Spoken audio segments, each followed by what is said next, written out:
बिस्मिल्लाहिर्रहमानिर्रहीम, अस्सलामु अलैकुम, गुड मॉर्निंग, सुबह बखैर। मैं हूँ महवी शबीब, सिटी एट 10 में खुशामदीद, इस उम्मीद और इस दुआ के साथ कि आपके दिन का आगाज़ बेहतरीन हुआ होगा, बामकसद हुआ होगा, पुरसुकून हुआ होगा।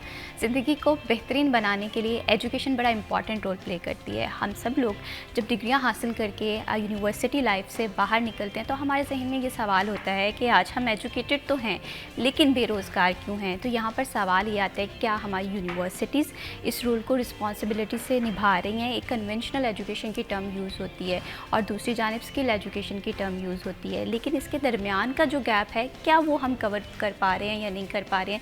ये भी जी आज के प्रोग्राम में हम इस सवाल का जवाब जानने की कोशिश करेंगे। और मैं हमेशा से कहती हूँ कि इंसान की ज़िंदगी को बेहतर बनाने के लिए या हमारे दिन को बेहतर बनाने के लिए वेदर बहुत इंपॉर्टेंट होता है, क्योंकि हमने अपने पूरे दिन को उसके अकॉर्डिंग प्लान करना होता है। तो आज के प्रोग्राम में हम जी वेदर के हाल अहवाल भी जानेंगे और इसके साथ साथ सेहत के मामलात को किस तरह से निगलेक्ट किया जा सकता है। सेहत आपकी बेहतरीन होगी तो आप अपने ज़िंदगी के तमाम तर मामला जो हैं वो बेहतर तरीके से सर अंजाम देते हुए दिखाई देंगे। माहिर ग़िज़ाइयत से भी गुफ्तगू होगी आज के प्रोग्राम में। और करियर जो है इंसान की ज़िंदगी का बड़ा इंपॉर्टेंट होता है। करियर के हवाले से स्टडी अब्रॉड में क्या क्या अपॉर्चुनिटीज़ मौजूद हैं, इस पर भी जी गुफ्तगू करेंगे। सब्जियों के भाव ताव से लेकर सोने की बदलती कीमत, ये तमाम टॉपिक्स भी आज के प्रोग्राम में हम शामिल करेंगे। तो सबसे पहले देखते हैं फैसलाबाद का वेदर कैसा रहेगा हमारे टुडेज़ वेदर के सेगमेंट में।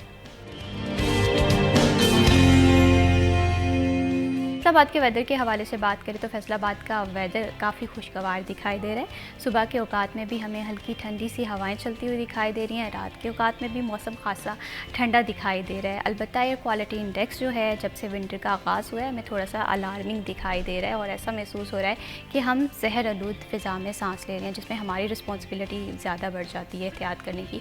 मरियम रज़ा हमारे साथ मौजूद हैं। जी मरियम रज़ा, बताइएगा कि आज के मौसम के हवाले से क्या अपडेट्स हैं।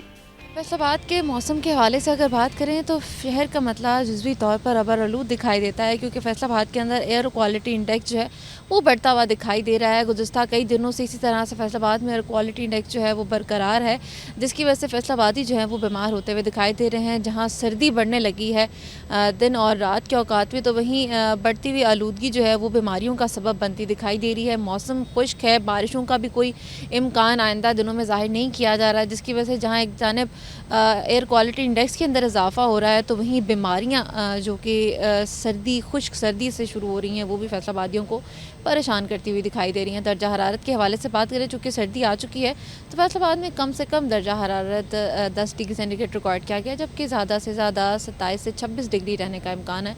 हवा में नमी का तनासब 90% है, जबकि हवाएँ 6 किलोमीटर फ़ी घंटा की रफ्तार से चल रही हैं। महकमा मौसमियात के मुताबिक आइंदा 24 घंटों के अंदर बारिश का कोई भी इम्कान नहीं है, लेकिन ये बढ़ती हुई आलूदगी जो है वो शहर फैसलाबाद सनती शहर को इस वक्त आलूदा तरीन शहरों की फ़हरिस्त के अंदर शामिल किए हुए हैं। और आज शहर फैसलाबाद का जो एयर क्वालिटी इंडेक्स है वो 400 से ज़ायद जो है वो हो चुका है और इसके लिए एहतियाती तदाबीर का मशवरा दिया गया है, क्योंकि फैसलाबाद के अंदर एयर क्वालिटी इंडेक्स में बढ़ने की वजूहत जो हैं वो धुआँ छोड़ती हुई गाड़ियाँ हैं और इसके साथ साथ फसलों की बाक़ियात को आग लगा देना, इस तरह की वजूहत की वजह से फैसलाबाद के अंदर धुआँ छोड़ती हुई फैक्ट्रियाँ जो हैं उनकी रोकथाम नहीं की जा रही।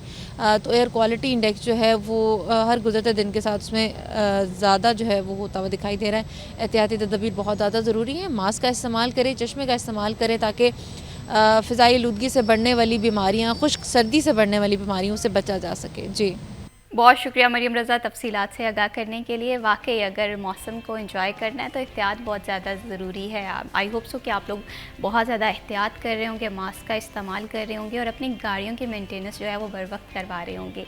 बढ़ाते हैं जी प्रोग्राम को आगे और बात करते हैं एजुकेशन के हवाले से। तालीम, अपॉर्चुनिटीज़, नौकरियाँ, ये वो तमाम तर सवालात हैं जब हम किसी भी यूनिवर्सिटी से ग्रेजुएट होते हैं हमारे जहन में आ रहे होते हैं।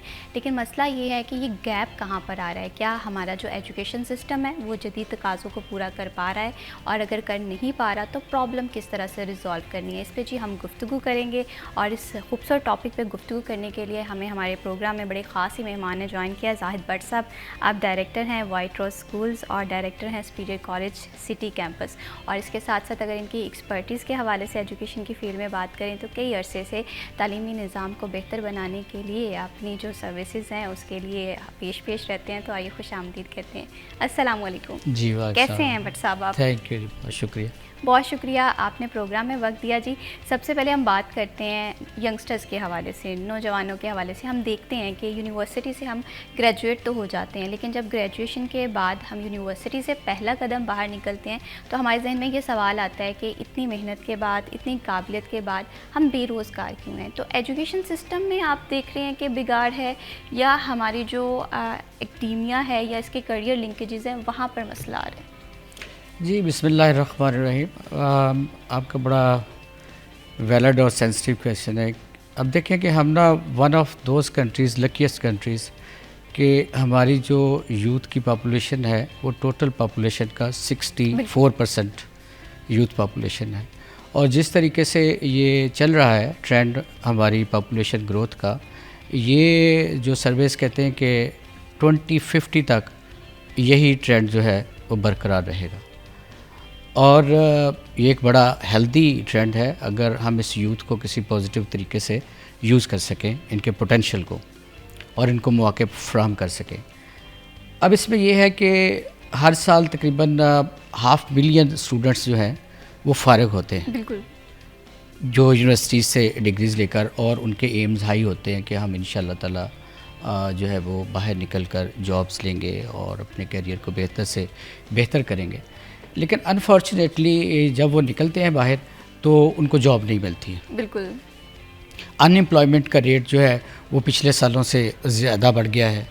और उसमें जब उनको जॉब नहीं मिलती तो वो स्ट्रेसफुल हो जाते हैं कि अब वो किधर जाएंगे, क्या करेंगे। उसमें बहुत सारे फैक्टर हैं। एक तो हमारा सिस्टम है कि जो हमारा एकेडमिया है या हमारे कॉलेजेस, यूनिवर्सिटीज़ जो हैं, उनमें बच्चों को जो सिलेबस पढ़ाया जा रहा है that is not updated, that is not in accordance with the world, and that is not on research based और प्रैक्टिकल। वो बच्चे अभी यूनिवर्सिटीज़ में भी ज़्यादातर बच्चे जो हैं वो बुकिश हैं कि वो बुक्स पढ़ते हैं और वो प्रैक्टिकल वर्क से जो है वो उसमें आ रही हैं। तो ये एक बहुत बड़ी वजह है कि उन बच्चों को बुक्स का नॉलेज होता है, प्रैक्टिकल फील्ड का नॉलेज जो है। प्रैक्टिकल फील्ड में आपने देखा होगा जब हम लोग दाखिल होते हैं हमारी स्किल्स हमें वो सपोर्ट नहीं कर पा रही होती हैं। अब उसमें दूसरी वजह ये है, सबसे बड़ी वजह जो है वो हमारी स्लो इकोनॉमिक ग्रोथ है कि हमारी जो ग्रोथ है वो पिछले सालों नेगेटिव से पॉजिटिव में चली गई है, लेकिन still it is a lot of gap to accommodate, मतलब 500 मिलियन स्टूडेंट्स। हमारी जो इकोनॉमिक ग्रोथ है ना पर ईयर वो बहुत ज़्यादा स्लो है। वो इतनी ज़्यादा पॉपुलेशन को कैटर करने की मुतहम्मल जो है ना वो नहीं हो सकती है। फिर ये है और भी बहुत से फैक्टर है, जहाँ एजुकेशन हो गई, हमारी इकोनॉमिक ग्रोथ हो गई, वहाँ जो है वो नेपोटिज़म भी है। बिल्कुल, देखिए मतलब हर कोई चाहता है कि मेरा कोई जो है वो भतीजा भांजा या मतलब पॉलिटिकल असर रसूख से वो लोग जो हैं वो उस पर हावी हो जाते हैं जो अपॉर्चुनिटीज़ मौजूद होती हैं। ये सिफारशी सिस्टम ही पाकिस्तान को बिगाड़ रहा है। बिल्कुल ऐसा ही। तो ये कल्चर जो है वो आम है। आप छोटे से छोटा काम देख लें, किसी को हॉस्पिटल में भी जाना पड़ जाए तो वो भी कोशिश यही करता है कि मैं किसी न किसी रेफरेंस से जाऊं ताकि मुझे जो है वो ये तो जॉब का मसला है, ये तो बहुत बड़ी बात होती है कि जॉब किसी को देना और उसका रोज़गार जो है वो लग जाना। फिर इसमें जो है ना करप्शन का एलिमेंट भी बहुत ज़्यादा। सही। अनफॉर्चुनेटली हमारे कंट्री में एक फेयरनेस का जो एलिमेंट है वो उसका एक पनप ही नहीं सका, वो बन ही नहीं सका, वो सेटल ही नहीं हो सका। हर कोई जो, जब हम यंग छोटे थे तो ये जो है रिश्वत या ऐसी चीज़ें जो है, ब्राइबरी जो है, वो इसको एक ताना और लानत समझा जाता था। सही। अब हमारी सोसाइटी ने वक्त के हिसाब से इतनी मटीरियलिस्ट हो गई है कि लोग इसमें कोई झिझक ही नहीं महसूस करते, ऐब नहीं समझा जाता और इसके सारी चीज़ें बड़ी आम हो गई हैं और इसके बड़े मुख्तलिफ नाम रख के उसको जो है वो अडॉप्ट कर लिया गया है सोसाइटी में। तो ये नौजवानों के लिए बड़ी फ्रस्ट्रेशन का बायस है, क्योंकि एक बच्चा अगर वो मेरिट पे पूरा आ रहा है और सारा कुछ उसका ठीक है फिर भी उसको नौकरी नहीं मिल रही है तो वो अनरेस्ट होता है। और आपको पता है कि नौजवान अगर अनरेस्ट होता है तो हमारी सोसाइटी में ये जो इतनी बेचैनी बेसुकूनी है, ये अनएम्प्लॉयमेंट और गुर्बत की वजह बिल्कुल से। इसी तरह से, बिल्कुल। तो अगर हम ये चीज़ें एड्रेस कर लें कि हम एक तो अपना जो है वो एकेडमिक्स जो है उसको प्रैक्टिकल शेप में, और जो वक्त की डिमांड है इंस्टेड ऑफ मतलब कन्वेंशनल लर्निंग, हम जो है वो स्किल बेस्ड लर्निंग पे आ जाएं। और दूसरा जो है वो गवर्नमेंट जो है वो ऐसी पॉलिसीज़ इख्तियार करे कि वक्त के साथ हमारी जो तरक्की की रफ्तार है इंडस्ट्री की वो ज़्यादा तेज़ हो, नौजवानों को मौके ज़्यादा मिलें, ब्राइबरी जो है वो कम हो कि और उसके बाद नेपोटिज़म जो है वो हो ना हो, मेरिट को इंट्रोड्यूस किया जाए। दो कि इस वक्त गवर्नमेंट बड़ी कोशिश कर रही है, लेकिन कोई भी अच्छा काम ओवर द नाइट तो नहीं होता बिल्कुल, है। जब सिस्टम में चेंज लाना है ना, तो सिस्टम में मुझे लगता है कि ओवरनाइट कोई चेंज नहीं आता, बिल्कुल उसके ऐसा लिए तो आपको अरसा लगेगा सिस्टम चेंज करने के हवाले से। लेकिन बट साहब एक और चीज़ मुझे लगता है कि हम वहाँ पर भी लैक कर रहे हैं। अगर हम स्किल्स के हवाले से बात करें, नो डाउट हमारी यूनिवर्सिटीज़ अच्छी डिग्रियाँ प्रोवाइड कर देती हैं, अच्छी CGPA प्रोवाइड कर देती हैं, लेकिन जब हम मार्केट में जाते हैं, जब हम जॉब्स को टारगेट करते हैं, तो वहाँ पर हमें रियलाइज़ होता है कि जिस स्किल्स की हमें ज़रूरत थी, ये स्किल हमने यूनिवर्सिटी में नहीं सीखी, ये स्किल हमने कॉलेज में नहीं सीखी। तो यहाँ पर भी मुझे ये लगता है कि यूनिवर्सिटीज़ का जो रोल है वो काफ़ी ज़्यादा वीक दिखाई दे रहा है। इसमें आप ठीक कह रही हैं कि ऐसा होता है। उसमें मैं समझता हूँ कि यूनिवर्सिटीज़ में जो इंडस्ट्रियलिस्ट्स हैं, जो हम कहते हैं कि एकेडेमिया एंड इंडस्ट्री लिंकेजेस, वो बहुत वीक हैं। अगर हम उनको इम्प्रूव कर लें और तो बहुत सारी इंटर्नशिप्स जनरेट हो सकती हैं। बड़ी बड़ी जो कंपनीज़ हैं वो जो है वो बच्चों को इंटर्नशिप्स दे सकती हैं। उसमें ट्रस्ट डेफिसिट बहुत ज़्यादा है, बिल्कुल सही। क्योंकि कोई भी कंपनी जो है वो किसी बच्चे को जो है वो अपने इंडक्ट करने के लिए इंटर्नशिप पे उसके 100 किस्म की जो है उसकी रिजर्वेशन होती हैं। तो मैं समझता हूँ कि फैसलाबाद चैम्बर ऑफ कॉमर्स या कोई भी चैम्बर ऑफ कॉमर्स पाकिस्तान का, वो अदारों के साथ मिलकर ये चीज़ जो है वो इंश्योर कर सकता है कि एक जॉब से हेल्प डेस्क जो है यूनिवर्सिटीज़ में क्रिएट किया जा सकता है कि आप एक हेल्प डेस्क रखें कि जो बच्चे फ़ारग हो रहे हैं, फाइनल सेमेस्टर में हैं, या वो बिल्कुल मतलब फ़ारग होकर अपनी डिग्रीज़ ले चुके हैं, वो उस हेल्प डेस्क से इंफॉर्मेशन ले जाके कि कहाँ कहाँ पर जॉब्स जो हैं वो अवेलेबल हैं और किस किस कैटेगरी के अंदर जो है वो जॉब्स हैं। तो इससे ये थोड़ी सी हमारे नौजवान को ना इन्फॉर्मेशन भी नहीं है। बिल्कुल, आई एग्री कि उसे जाना किधर है। अब मैंने बहुत से ऐसे लोग देखे हैं, वो डॉक्टर्स बन जाते हैं, बिल्कुल बाय प्रोफेशन डॉक्टर। अब पूछते हैं आप क्या करेंगे, वो कहते हैं मैं CSS करूँगा। सही। भाई आप क्या कर रहे हैं? मतलब आपने एक इतनी प्रीशियस सीट जो है, इतने वो एक प्रीशियस जॉब, इतनी नोबल जॉब को छोड़कर आप वो CSS करना चाह रहे हैं, तो आपने किसी का हक मार लिया। आपने वो जो सीट 5 साल एंजॉय की और गवर्नमेंट के रिसोर्सेज आप पर जो है वो लगे, वो तो आपने सिफर कर दिए। बिल्कुल इसी तरह से। अगर आप CSS करना चाहते थे, आप शुरू से वो लाइन लेते कि आप CSS करते, डॉक्टर को और बन जाता। बिल्कुल। तो इस तरीके से मैं समझता हूँ कि हमारे नौजवान ना टारगेटेड भी नहीं है और फोकस भी नहीं होते। बिल्कुल, ये बात आपने बिल्कुल ठीक की है कि हमने देखा है कि वो डिग्रीज़ जिसमें प्रैक्टिकली आपको इन्वॉल्व होने की बहुत ज़्यादा ज़रूरत है। इंजीनियरिंग में आप देख लें, बहुत सारी लड़कियां अगर यहाँ पर एग्जांपल दें, इंजीनियरिंग में चली जाती हैं, फर्दर कंटिन्यू नहीं करती। लेकिन हम ये देखें कि उस वजह से कोई एक इंजीनियर बन सकता था। ये कैपेसिटी और ये काबिलियत, मुझे लगता है कि यहाँ पर करियर काउंसलिंग जो है ये भी वीक है। और इसमें कहीं ना कहीं स्टूडेंट्स का तो मुझे लगता है कि कसूर है ही है, लेकिन पेरेंट्स का भी यहाँ पर एक रोल बनता है। हम देखते हैं कि हम हमारी सराउंडिंग से बहुत ज़्यादा इंस्पायर्ड हो जाते हैं। हमें लगता है कि हमारे नेबर में अगर कोई बेटा इंजीनियर बन रहा है तो हमें भी हमारे बच्चे को इंजीनियर बनाना चाहिए। तो ये जो सिस्टम है ना, और ये सिस्टम ऐसे ही चलता आ रहा है, जिसकी वजह से हमारे तालीमी निज़ाम में बिगाड़ है। फर्दर भी एजुकेशन के हवाले से बात करेंगे जी। वक्त हुआ है ब्रेक का, कहीं मत जाइए, हमारे साथ रहिए।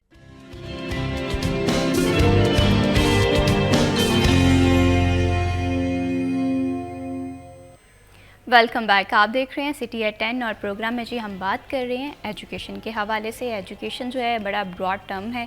इसमें हम देखते हैं कि हमारी ज़िंदगी को बेहतरीन बनाने के लिए हमारे अंदर शऊर आता है और इसके साथ साथ हमें बेहतर ज़िंदगी गुजारने के लिए जॉब अपॉर्चुनिटीज़ के हवाले से भी एजुकेशन बहुत ज़्यादा इंपॉर्टेंट होती है। लेकिन हमने ब्रेक पर जाने से पहले ये बात महसूस की कि एजुकेशन जो है वो हमें एक बेहतरीन इंसान तो बना रही है, लेकिन मार्केट में जो जॉब कैप्चर करने की हमारी कैपेसिटी है उसे कहीं ना कहीं फुलफ़िल नहीं कर रही है। ज़ाहिद भट्ट साहब, आपसे मैं ये जानना चाहती हूँ, अक्सर इंडस्ट्रियलिस्ट से भी हमारी गुफ्तगू रहती है इस टॉपिक पे।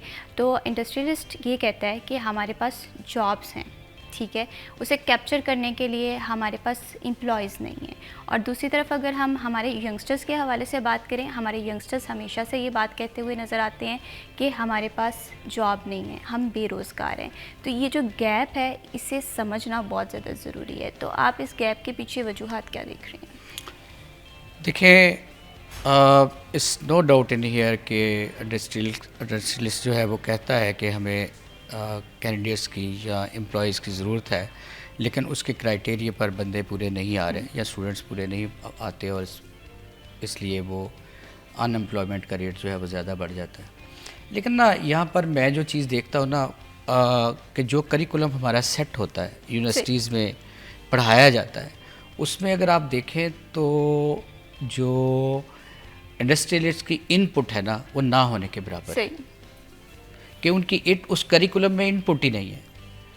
अगर वो थोड़ा सा एक्टिव होकर उस और गवर्नमेंट जो है वो उनको ऑन बोर्ड लेकर उनकी करिकुलम के अंदर इनपुट ले कि ये रिक्वायरमेंट्स है हमारी, आप सिलेबस में ये चीज़ें जो हैं वो इसमें शामिल करें ताकि कल को ये बच्चा जब फारिग हो तो ये हम इसको जॉब प्रोवाइड कर सकें। बिल्कुल। अब यहाँ पर ना बहुत सारा गैप है बिटवीन इंडस्ट्रियलिस्ट या इंडस्ट्री जिसको हम कह सकते हैं और जो यूनिवर्सिटीज़ है। इसमें जितने भी चैम्बर्स हैं वो एक बहुत अच्छा जो है वो रोल अदा कर सकते हैं लिंकेजेस का, कि एक कमेटी जो है वो ऐसी फॉर्म की जा सकती है जो एजुकेशन डिपार्टमेंट के साथ मिलकर वो कोर्सेज़ जो है वो डिज़ाइन जब होते हैं, करिकुलम डिज़ाइन होता है, वो अपनी इनपुट जो है एक्टिवली वहाँ पर दे। बिल्कुल सही। और अपने जो जैसे मैंने पहले भी कहा कि इंफॉर्मेशन डेस्क जो है वो यूनिवर्सिटीज़ में लगाए जाएं।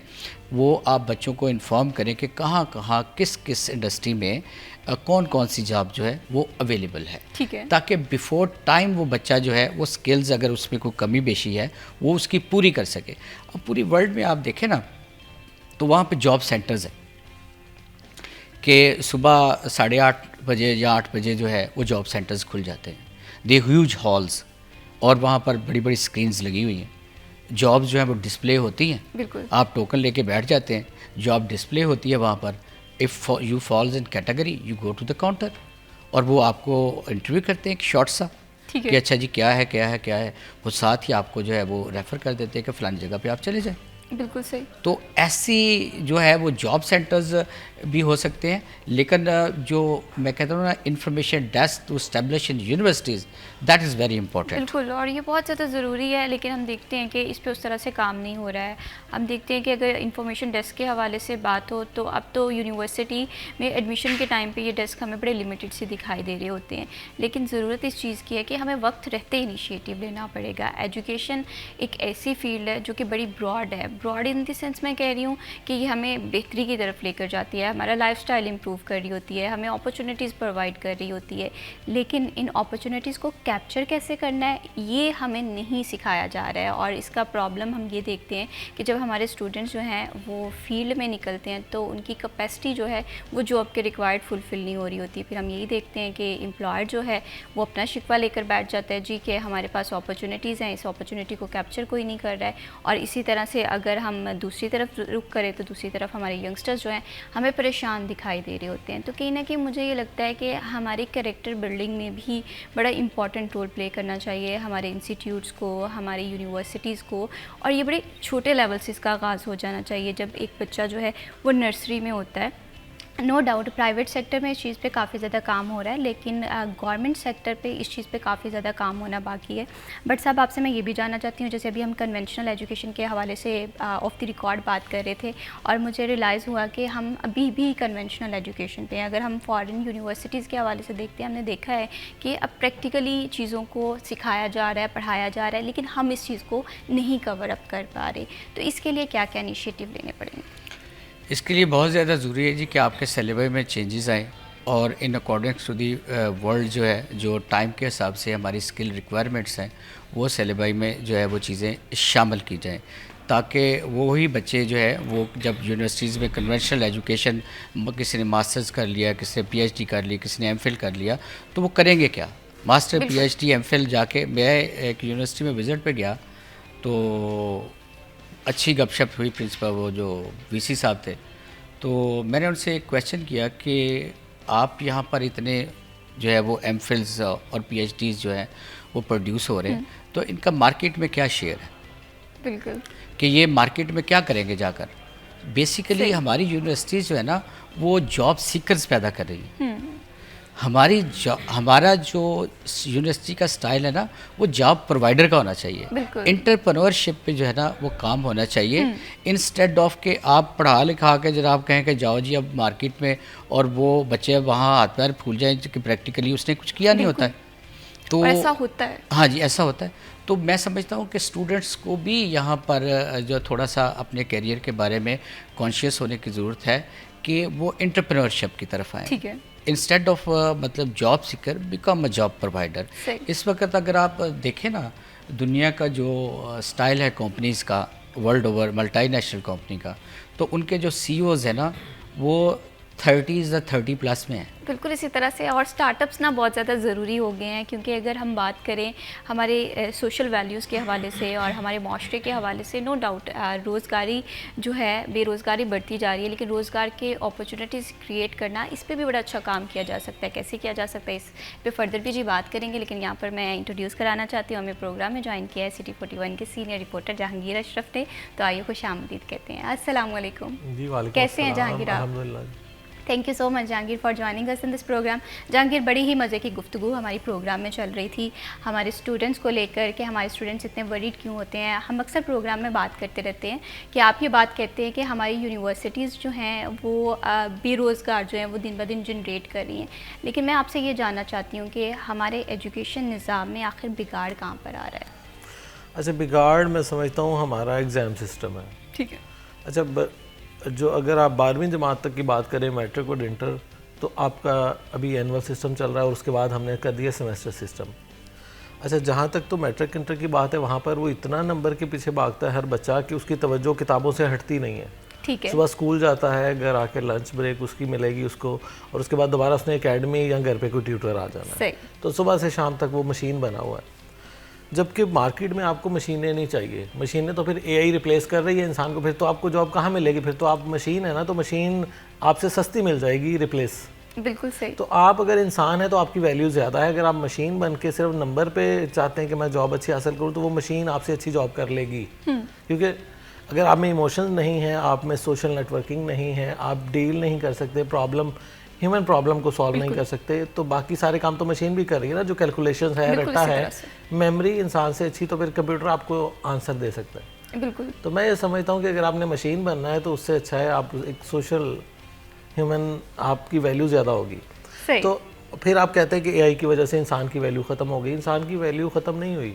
ठीक है। मतलब मैं हमेशा, चूँकि हम मीडिया स्टडी के स्टूडेंट हैं, तो मैं एग्जांपल देता हूँ कि अगर आपके सामने एक बंदा गिटार बजा रहा हो, तो एक आप टीवी पे देख रहे हो, तो आपको कौन सा ज़्यादा अच्छा लगेगा? बिल्कुल। तो लाइव वाला आपको ज़्यादा अच्छा लगेगा ना। तो मशीन इंसान को रिप्लेस नहीं कर सकती, ये इस एग्जांपल से आप साबित कर सकते हैं। ठीक है। तो अगर आपने कहना है कि मशीनें रिप्लेस कर रही हैं, तो फिर आप मशीन बन रहे हैं अपने तालीमी निज़ाम में। तो हमें तालीमी निज़ाम में ह्यूमन का एलिमेंट इग्नोर नहीं करना चाहिए। जहाँ पे हम सिर्फ फोकस करते हैं अपने नंबर पर, रट्टे पर और मेमोराइजेशन पर, मेमोरी तो मशीन की अच्छी होगी इंसान से। सही, बिल्कुल इसी तरह से। लेकिन how to deal with real situation, वो शायद मशीन आपको नहीं अंडरस्टैंड कर सकती उस तरह से। बिल्कुल इसी तरह से। और अभी अब आपने देखा होगा कि अगर हम जॉब पर्सपेक्टिव से बात करें तो हमारे यहाँ जो मौजूदा जनरेशन चल रही है इनमें इंटॉलरेंस बहुत ज़्यादा है, ठीक है। इनमें अगर हम कैरेक्टर बिल्डिंग के हवाले से जो कैपेसिटी एक पर्सन में होनी चाहिए जॉब मार्केट में सर्वाइव करने के लिए, वो कम होती जा रही है। तो इसमें जहांगीर आप किसे कसूरवार ठहराते हैं? अच्छा, इसमें कसूरवार देखें, सिस्टम पूरा एजुकेशन का ना हमारा कोविड के बाद से बिलखसूस इसमें ज़्यादा बिगाड़ आ गया है। एक और टीचर्स जो क्लेम करते हैं कि मार नहीं प्यार का कानून जब से आया है तब से ज़्यादा। और अब देखिए, जब सही गलत पर आप किसी को सज़ा नहीं दे सकते, सही, किसी को डांट नहीं सकते, तो फिर आपके स्कूलिंग में क्या तरबियत होगी? जिस तरह आप घर में बच्चे को डांट देते हैं लेकिन टीचर नहीं डांट सकता मार नहीं प्यार के बाद, जब से ये कानून बन गया है। वो इवन ये है कि आप बच्चे को वो जिसको कहते हैं घूरना, यानी कि गुस्से से देख भी नहीं सकते उसको, ठीक है, कि उसको एहसास भी नहीं दिलाना कि आपने गलती की है, मैं आपको गुस्से से देख रहा हूँ, आप उसको सही करो। सही, तो कह रहे गुस्से से देखना भी नहीं है, ठीक है। तो इतनी ज़्यादा पाबंदियाँ टीचर पर इस हवाले से हो गई हैं कि उसको तरबियत से खुद ही टीचर पीछे हट गया। सही, टीचर कहता है मुझे क्या ज़रूरत पड़ी है इसकी तरबियत के चक्कर में मैं खुद अपने ऊपर पीडा एक्ट लगवा लूँ, ठीक है, तो मेरी खुद जॉब खतरे में पड़ जाए। ठीक है, सही। प्राइवेट सेक्टर वाले तो फौरी बाहर फेंकते हैं ना। एक शिकायत आ जाए ना पेरेंट की कि ये बच्चे को टीचर ने मारा है, तो वो टीचर का आखिरी दिन होगा। बिल्कुल। तो गवर्नमेंट सेक्टर में तो चले, उसको पहले एक शोकाज नोटिस होगा, एक्सप्लेनेशन होगी, और अक्सर जगहों पर देखा गया फिर टीचर बेचारा, उस सूरत में मैं उसको कहूँगा बेचारा ही, कि वो पेरेंट से माफ़ी मांग रहा होता है कि माफ़ कर दे हमें ताकि ये केस ख़त्म हो, क्योंकि कानून बन गया ना आपका कि बच्चे को मार नहीं सकते, तो कानून की वायलेशन आपको क्रिमिनल बना देती है। बिल्कुल। तो हमारे यहाँ जब से ये मार नहीं प्यार वाला है तो टीचर्स बहुत इसको क्लेम करते हैं कि इसके बाद से हमने तरबियत से हाथ पीछे खींच लिया। हाँ, पर तरबियत ना बहुत ज़्यादा ज़रूरी है, इसमें हमारे घर का भी रोल बहुत ज़्यादा इंपॉर्टेंट हो रहा है। और इसके बाद अगर हम आए क्लासरूम के इन्वायरमेंट के हवाले से, तो ये दो चीज़ें बड़ी इंपॉर्टेंट होती हैं हमें बेहतरीन इंसान बनाने के हवाले से। एजुकेशन पर फर्दर भी डिफरेंट पर्सपेक्टिव से बात करेंगे। वक्त हुआ जी ब्रेक का, स्टे विद अस।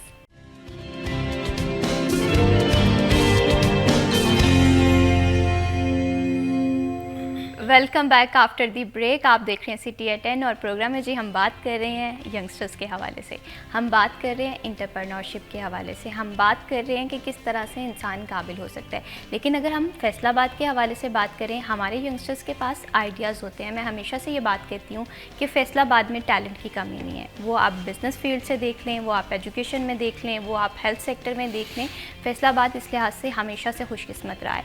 लेकिन फैसलाबाद की बदकिस्मती ये है कि फैसलाबाद में एक्सपो सेंटर नहीं है। अगर किसी बच्चे के पास, किसी नौजवान के पास अपना एक आइडिया होता है, उसे नहीं पता चलता कि राइट प्लेटफॉर्म कहाँ से है, इस आइडिया को यूटिलाइज़ किस तरह से किया जाए। यहाँ पर बट साहब मैं आपसे ये जानना चाहती हूँ, जैसे मैंने कहा कि फैसलाबाद की बड़ी खुशकिस्मती है, यहाँ पर टैलेंट बहुत ज़्यादा है, लेकिन इसके साथ साथ यहाँ पर एक्सपो सेंटर्स नहीं हैं।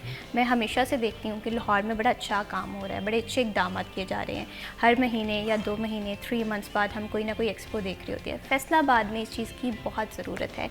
तो फैसलाबाद में इस चीज़ की ज़रूरत को, इस कमी को महसूस किस तरह से किया जा रहा है और इसके लिए क्या क्या इक़दाम किए जा रहे हैं? जी, बहुत ही आपने अच्छा सवाल किया है। इस वक्त जो फैसलाबाद चैम्बर के प्रेसिडेंट हैं शेख फारूक यूसुफ साहब, उनका तल्लक भी एजुकेशन से है और वो बहुत ज़्यादा एक्टिव हैं और इस बात को सेंसिटिवली ले रहे हैं कि जैसे NICU है, उन्होंने उसकी जो है वो एक कमेटी बनाई है, उसका कन्वीनर एक जो है वो यंग लड़का है रईस, और बड़ी उसकी जो है वो इनोवेशंस हैं अपने बिज़नेस में, एंटरप्रेन्योरशिप में। और इसमें आपने बिल्कुल ठीक कहा कि आइडियाज़ बहुत हैं, लेकिन उनको कोई ऐसा प्लेटफॉर्म के गैदर करके कहीं पे डिस्प्ले किया जाए वो नहीं है। अच्छा, अब देखें एक्सपो सेंटर का कितना फ़ायदा है। अब हम एक्सपो करने जा रहे हैं तो हमें जगह नहीं है फैसलाबाद में, तो हम लाहौर का सोच रहे हैं कि हम लाहौर में जो है ये एक्सपो करें चैम्बर ऑफ कॉमर्स की। अब देखें अगर लोकली ये चीज़ यहाँ पे हो तो इंडस्ट्रीज़ के लिए कितना इजी है एक्सपोज ऑर्गेनाइज़ करना। मैं आपकी बात को सेकंड करता हूँ कि आपने जैसे लाहौर में कहा, शायद इससे भी ज़्यादा फ्रीक्वेंटली वहाँ पे एक्सपोज होती हैं, क्योंकि जैसे हम जाके अगर करते हैं, जो कोई और सिटी करता है तो वहाँ पे नहीं है, वो भी लाहौर जाते हैं, तो वहाँ पे हर रोज़ ही एक्टिविटी लाहौर में चल रही होती है। वहाँ के यंगस्टर को, नौजवान को ये एक मोटिवेशन मिलती है उस एक्सपो सेंटर को विजिट करके कि यार ये मार्केट में चल क्या रहा है, बिल्कुल इसी तरह से हो क्या रहा है, और यहाँ पे कौन कौन सी इंडस्ट्री है, इनकी रिक्वायरमेंट क्या है। तो ऐसे ही अगर हमारे यहाँ भी एक ऐसा एक्सपो सेंटर बन जाता है तो फैसलाबाद जो है इस वक्त पाकिस्तान की टोटल एक्सपोर्ट का 51% का शेयर जो है वो होल्डर है, तीसरा बड़ा शहर है, तीसरा बड़ा चैम्बर ऑफ कॉमर्स है।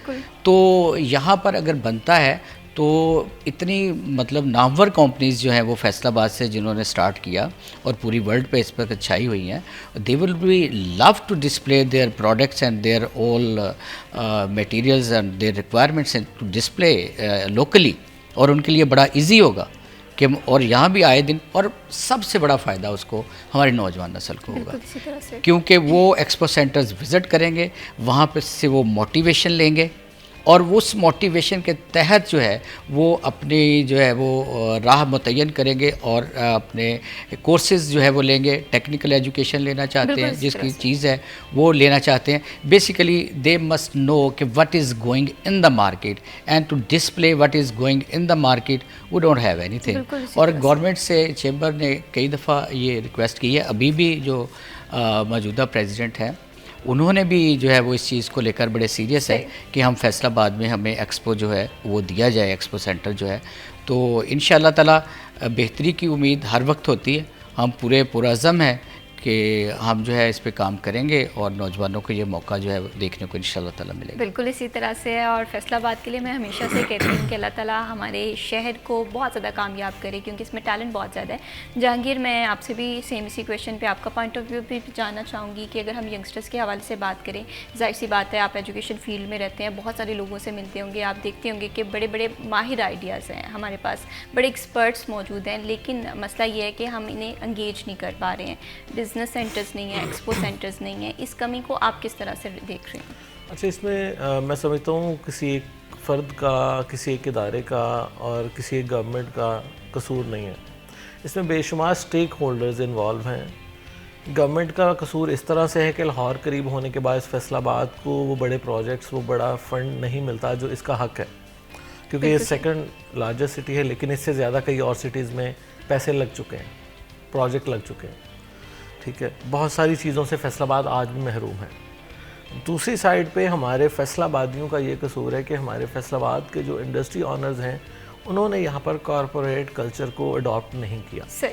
आज भी मैं समझता हूँ फैसलाबाद एक लेबर सिटी के तौर पर है। यहाँ पर जो बिहेवियर्स लोगों के हैं वो लेबर सिटी के रिलेटेड हैं। एजुकेशन की अगर बात करें तो हमारी एजुकेशन अभी उस तरह से नहीं बेहतर हो सकी जिस तरह सराउंडिंग की कुछ, मैं समझता हूँ फैसलाबाद से ज़्यादा शायद लिटरेसी रेट ओवरटेक्सिंग का है, ठीक है। फैसलाबाद में लिटरेसी रेट के हवाले से भी हम चूँकि लेबर सिटी हैं तो हर जगह पर फाइनेंशियली इतना वो लोग स्ट्रक हैं, तो उनकी कोशिश होती है कि मैट्रिक इंटर के बाद बच्चों को कहीं ना कहीं अर्निंग हैंड की तरफ ले जाएं।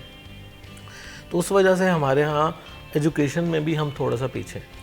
तो जो अफोर्डिंग पेरेंट्स होते हैं वो लाहौर, इस्लामाबाद और बाकी जगहों पे अपने बच्चों को भेज देते हैं स्टडी के लिए। तो इसलिए इंडस्ट्री और कॉरपोरेट सेक्टर की बात करें तो फैसलाबाद में वो ग्रोथ नहीं है।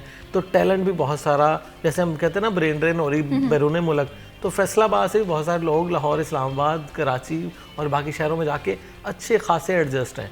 रीज़न बिहाइंड यही है कि यहाँ पर ना तो अच्छी वेजेस हैं, ना अच्छा माहौल है, और यहाँ आज भी सेठ कल्चर है। मतलब प्रोफेशनलिज्म की यहाँ पर बहुत कमी है फैसलाबाद में। सही। इस वजह से बहुत सारे प्रोफेशनल लोग जो ग्रो करना चाहते हैं वो फैसलाबाद से छोड़ के लाहौर, इस्लामाबाद या किसी और बड़े शहर का, कराची तक का रुख करते हैं। तो रीज़न यही है कि यहाँ पर सेठ कल्चर जब तक ख़त्म नहीं होगा, जब तक कॉरपोरेट कल्चर को अडॉप्ट नहीं किया जाएगा, यहाँ पर भी लाहौर, इस्लामाबाद की तरह अच्छी वेजेस नहीं होंगी, तब तक फैसलाबाद के जो प्रोफेशनल्स हैं वो यहाँ पर नहीं टिकेंगे। बिल्कुल। यहाँ मैं समझता हूँ कोई 1-2% की सैलरीज तो बहुत अच्छी होंगी हमारे हर जगह पे, जो मिल का कल्चर कह लें या इंडस्ट्री का कल्चर फैसलाबाद में, चूँकि इंडस्ट्रियल सिटी है। बिल्कुल। लेकिन मेजोरिटी को वो लेबर की नज़र से ही देखता है मालिक, और वो समझता है कि ये जनाब मेरे गुलाम है, बिल्कुल ठीक है, इसी तरह यहाँ से। पर वो कॉर्पोरेट कल्चर नहीं डेवलप हो सका, कॉर्पोरेट में किसी को गुलाम नहीं समझा जाता। लेकिन जाके यहाँ पर ना प्रॉब्लम मुझे लगता है कि दोनों साइड से है। अगर हम इसे थोड़ा सा यंगस्टर्स की तरफ से देखें तो मेरा पॉइंट ऑफ व्यू ये है कि हमारे यहाँ नौजवान जो हैं वो स्टार्टिंग में कोई भी इनिशियल स्टेज से स्टार्ट नहीं करना चाह रहे। हमारे यहाँ ये कॉन्सेप्ट है कि हमें फॉर एग्जांपल 16 ईयर की एजुकेशन है, हमारे पास 18 ईयर एजुकेशन है, तो हम फील्ड में जाएंगे तो हम तो डायरेक्ट इस सीट को टारगेट करेंगे। तो ये भी प्रॉब्लम है कि फैसलाबाद में बड़ी बेरोजगारी अच्छा, अब बढ़ती जा देखें, रही है। इसमें मैं समझता हूँ उतना नौजवानों का कसूर नहीं है, इसमें भी ओवरऑल हमारी सोसाइटी में जो कल्चर डेवलप हो चुका है ना। अब देखें, आज भी अगर फैसलाबाद से कोई बच्चा इस्लामाबाद जाके इंटर्नशिप करता है ना, तो पेड इंटर्नशिप करता है। लाहौर जाके इंटर्नशिप करता है तो अक्सर जगहों पे पेड इंटर्नशिप होती है। फैसलाबाद में इंडस्ट्री इतनी बड़ी इंडस्ट्री है, ये पेड करना चाहे इंटर्नशिप तमाम बच्चों की, तमाम यूनिवर्सिटीज़ के बच्चों की, तो कर सकता है। मैं समझता हूँ कि इंडस्ट्री में इतनी कैपेसिटी मौजूद है, इतना फाइनेंस मौजूद है कि अगर वो पेड इंटर्नशिप करें, बच्चे को आने जाने का खर्चा तो दे दें। बिल्कुल और दूसरी तरफ यूनिवर्सिटीज़ का ये कसूर है कि 4 साल में वो क्या नहीं सिखा पाते जो 2 माह के इंटर्नशिप में बच्चा सीख के नौकरी के काबिल हो जाता है। बिल्कुल सही। इसमें बच्चे से ज़्यादा हमारी यूनिवर्सिटीज़ का और इंडस्ट्री का कसूर है कि उनका आपस में लाइजॉन इतना नहीं है कि वो कहें कि जो बच्चे ने फीस दे चुकी उसके आखिरी 2-4 माह हमारे पास लगवा वक्त रहते हमें ये सारी चीज़ें सोचनी पड़ेंगी। हम देख रहे हैं कि गवर्नमेंट सेक्टर में बड़ी बेहतरी आ रही है। जो पंजाब गवर्नमेंट है वो बहुत ज़्यादा मुतहरिक दिखाई दे रही है। कहा ये जा रहा है कि अब कन्वेंशनल एजुकेशन नहीं है, अब प्रैक्टिकलिटी की तरफ अब लाया जाएगा, स्टूडेंट्स को ब्रेन स्टॉर्मिंग सिखाई जाएगी। लेकिन ज़रूरत इस चीज़ की है कि हमें ये सब चीज़ें वक्त रहते करनी पड़ेंगी। वक्त हुआ जी ब्रेक का, स्टे विद अस।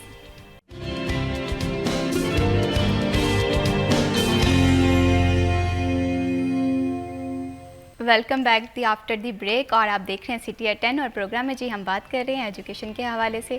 एजुकेशन हमेशा से ज़रूरी है हमारी सराउंडिंग के लिए, हमारे माशरती वैल्यूज़ के लिए। लेकिन ब्रेक पे जाने से पहले हम बड़े इंपॉर्टेंट टॉपिक पे जी बात कर रहे थे। हम बात कर रहे थे कि हमें हमारे यंगस्टर्स को ट्रेन कैसे करना है। एक टर्म यूज़ होती है ब्रेन ट्रेन के हवाले से। हमने देखा है कि यहाँ पर प्रॉब्लम्स आती हैं, कैरेक्टर बिल्डिंग में हमें इशू आ रहा होता है, हमारे में इंटॉलरेंस बहुत ज़्यादा बढ़ गई है, हमारे में कैपेसिटी कैप्चर उस तरह से नहीं हो रही है। बट साहब, इस पे मैं आपका पॉइंट ऑफ व्यू जानना चाहती हूँ कि आखिर हम इस ब्रेन को ट्रेन किस तरह से करें यंगस्टर्स के हवाले से। जी देखें, जो ब्रेन ड्रेन की इन्होंने बात की ना, तो अच्छी ज़िंदगी गुजारना हर किसी का हक है, क्योंकि वी लिव ओनली वंस। तो जहाँ किसी को अच्छी अपॉर्चुनिटी मिलती है आप उसको रोक नहीं सकते। बिल्कुल सही।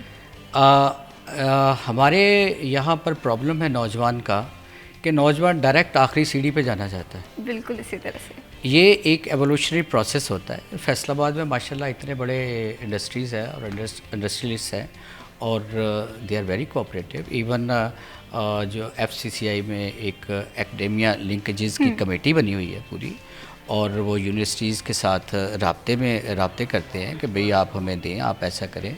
इवन FCCI में एक हेल्प डेस्क बना हुआ है कि वहाँ पर आप अपना CV जमा करवा सकते हैं और वो आप लोगों को कांटेक्ट करते हैं कि भाई ये आप में क्वालिफ़िकेशन है, अगर कोई आप आ सकते हैं।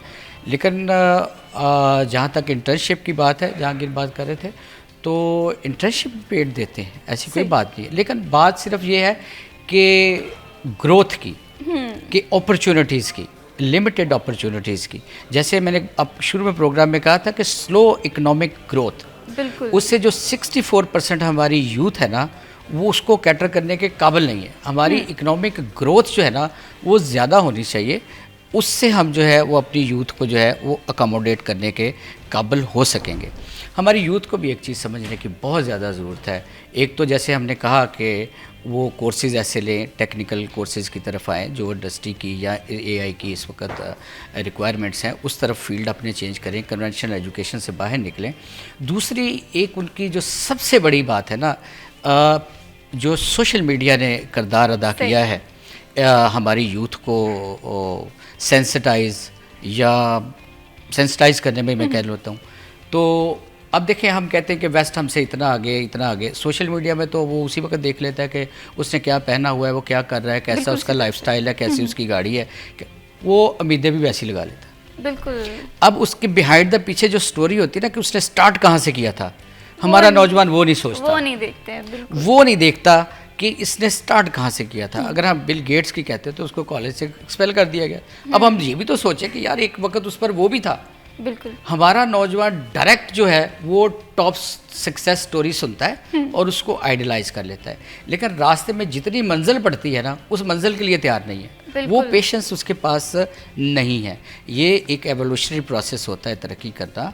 आप स्टार्ट करते हैं, स्क्रैच से स्टार्ट करते हैं, विद योर परफॉर्मेंस, बिल्कुल इसी विद तरह से। पैसेज ऑफ टाइम आप तरक्की करते हैं। और बट साहब, आप मेरी इस बात से एग्री करते होंगे कि जिस पर्सन ने स्क्रैच से स्टार्ट किया है ना, वो ज़िंदगी में जितनी दफ़ा मर्जी गिरा होगा, उतनी दफ़ा उतनी हिम्मत से खड़ा होगा। बिल्कुल ऐसी बात है, ऐसे होता भी ऐसे है। अब देखें, बीइंग एन एम्प्लॉयर, मैं खुद ये बात समझता हूँ कि जो हमारे जॉब करने वाले कोलीग्स हैं या हमारे एम्प्लॉयज़ हैं, ये हर किसी को डियर होते हैं। आप यकीन करें कि एक अच्छा एम्प्लॉई एक कंपनी का एसेट होता है, बिल्कुल। और कोई बंदा ये नहीं चाहता कि उसका एसेट जो है वो ज़ाया हो। इसमें मैं नहीं समझता, अगर वो इस तरह करेंगे तो वो उनकी वो प्रोग्रेस हो ही नहीं सकती है जो वो करना चाहते हैं या जो उनके गोल्स हैं। तो लेकिन इसमें हमारी यूथ को इस बात को समझना चाहिए कि एक एवोल्यूशनरी प्रोसेस के ज़रिए से तरक्की होती है। आप काम करके दिखाएं, आगे ऑप्शंस हैं।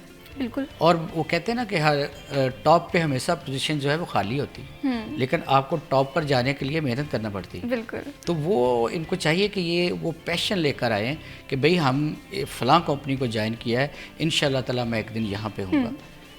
अब हम कहते हैं कि मैं वक्त के साथ, मेरा मशवरा है वक्त के साथ जो है वो ऑनेस्ट रहे। बिल्कुल इसी तरह से। हम शॉर्टकट्स के चक्कर में पड़ते हैं और फिर हम ब्लेम किसी को करते हैं, फिर किसी को करते हैं, फिर किसी को करते हैं। ये बिल्कुल गलत है। मेरे सर्कमस्टांसेस अगर आज पढ़ाई के हैं या टेक्निकल एजुकेशन के हैं, तो मैं ऑनेस्टली वो अपना काम करूं, तो मैं अपने साथ ऑनेस्ट हूँ। बिल्कुल। मुझे इंटर्नशिप मिल गई है, मैं इंटर्नशिप पे 2 बजे जाता हूँ, 5 बजे निकल आता हूँ, मैं कहाँ का ऑनेस्ट हूँ? बिल्कुल सही। इसी तरह से आप बिल्कुल अगर मैं वहाँ पर जो है वो अपना पूरा टाइम देता हूँ, तो हर चीज़ जो है वो ऑनेस्टी की, और वो देख रहे होते हैं आपके जो एम्प्लॉयर हैं, वो आपको इंटर्नशिप पे जज कर लेते हैं कि आप कहाँ जाएंगे, आपने क्या करना है और आप किस कैपेबल हैं। और majority of इंटर्नीज who perform well, उनको वहीं पे जॉब मिल जाती है। बिल्कुल। ऐसा नहीं है कि वो मतलब इंटर्नशिप के बाद उनको फारिग कर दिया जाता है, ऐसा बिल्कुल नहीं है। और लेकिन ये है कि ये एक प्रोसेस है, प्रोसेस के साथ तरक्की होती है, ये हमारे नौजवान को समझना चाहिए। और बिल्कुल आपने बहुत खूबसूरत बात की, और मैं अक्सर ये बात करती हूँ कि कामयाबी के लिए शॉर्टकट्स नहीं होते जहांगीर, कंसिस्टेंसी होती है, डेडिकेशन होती है, हार्ड वर्क होता है, फेलियर होता है। तो जब आप टॉप ऑफ दी डेस्टिनेशन पहुँचते हैं, जहाँ आपका जो टारगेट्स अचीव हो रहे होते हैं, वो खुशी बहुत ज़्यादा ज़रूरी होती है और उस खुशी की शिद्दत बहुत ज़्यादा होती है। जहांगीर, यहाँ पर मैं आपसे कैरेक्टर बिल्डिंग के हवाले से सवाल करना चाहती हूँ, क्योंकि कैरेक्टर बिल्डिंग में ये तमाम तर चीज़ें आती हैं, हमारी डेडिकेशन भी आती है, हमारी कंसिस्टेंसी भी आती है। तो क्या हमारे इदारे कैरेक्टर बिल्डिंग के लिए उतना मेजर रोल प्ले कर रहे हैं जितनी ज़रूरत है? अच्छा, हमारे तालीमी इदारों में कैरेक्टर बिल्डिंग की और काउंसलिंग की बात करें तो उसका बहुत फुकदान है। अब बच्चा जो डिग्री करता है, एक तो पहली बात है कि वो डिग्री सोच समझ के अडॉप्ट नहीं करता। बहुत बड़ी तादाद में बच्चे इंटर के बाद किसी डिग्री में फेलियर के बाद स्विच करके किसी और ऐसी डिग्री में चले जाते हैं जिसमें उनका ना इंटरेस्ट है और ना वो करना चाहते हैं। इसलिए हमारे यहाँ जब वो 4 साल यूनिवर्सिटी में गुजार कर बाहर फील्ड में जाते हैं तो उनका इंटरेस्ट कोई और होता है, डिग्री कोई और होती है। तो बहुत बड़ी तादाद में इररेलेवेंट जॉब्स कर रहे होते हैं बच्चे। बिल्कुल। तो इररेलेवेंट जॉब्स में आपकी ग्रोथ के चांसेस ऑटोमेटिकली रुक जाते हैं, क्योंकि आपका इंटरेस्ट नहीं था, आपकी डिग्री और है, आपने 2 कश्तियों के सवार हो गए। इंटरेस्ट कोई और था, जॉब कोई और कर रहे हैं, डिग्री आपके पास कोई और है। और फर्दर उसको अगर हमारे यहाँ बच्चे पढ़ाई कंटिन्यू रखते हैं, एमफिल पीएचडी, तो मोस्टली वो इसलिए करते हैं कि मैं कहता हूँ कि बीएस के बाद जिसको जॉब नहीं मिलती वो डायरेक्ट एमफिल कर लेता है, एमफिल के बाद भी जॉब नहीं मिलती तो पीएचडी कर लेता है। बहुत कम तादाद में ऐसे लोग हैं जो एमफिल को और पीएचडी को अपनी कैपेसिटी बिल्डिंग के लिए करते हैं। बिल्कुल। कि मैं कुछ इस डिपार्टमेंट में, इस सब्जेक्ट में ग्रो करूँ। लेकिन बहुत बड़ी तादाद में जॉब ना मिलने की वजह से लोग एमफिल और पीएचडी के रास्ते में चले जाते हैं या इररेलेवेंट जॉब कर रहे होते हैं। इररेलेवेंट जॉब की वजह से हमें नज़र आता है कि परफॉर्मेंस भी अच्छी नहीं है उनकी, ग्रोथ भी उनकी नहीं होती अल्टीमेटली, और फिर हम ये भी कहते बिल्कुल हैं इसी कि तरह पढ़े से लिखे जहाँ यहाँ बेरोजगार पर ये बढ़ते जा रहे सवाल हैं। होता है कि हमें ना इंडिविजुअली सोचने की ज़रूरत है। हम फॉर एग्जांपल इंस्टीट्यूट को भी पूरे रिस्पॉन्सिबल नहीं इस बात पे ठहरा सकते। यहाँ पर हमें अपनी पर्सनल ग्रोथ के हवाले से भी देखना है कि आया बीइंग अ स्टूडेंट या बीइंग अ एम्प्लॉय हमें कहाँ पर कमियाँ और इन कमियों को किस तरह से दूर करना है। बहुत शुक्रिया जहांगीर अशरफ, आपने प्रोग्राम में वक्त दिया। बहुत शुक्रिया आज़ाद भट्ट साहब, आपके साथ बड़ी दिलचस्प गुफ्तगू का सिलसिला जारी रहा। एजुकेशन जो है वो बहुत इंपॉर्टेंट है। मैं हमेशा से कहती हूँ कि इंसान के अंदर शाऊर जो है वो एजुकेशन से आता है, लेकिन इसके साथ साथ अपने स्किल सेट पे भी काम करें और देखें कि हम जिस तालीमी निज़ाम में मौजूद हैं इसमें किस चीज़ की कमी है और उसके लिए हुकूमत को भी बड़ी अच्छे से इनिशिएटिव लेने की ज़रूरत है। वक्त हुआ जी ब्रेक का, स्टे विद अस।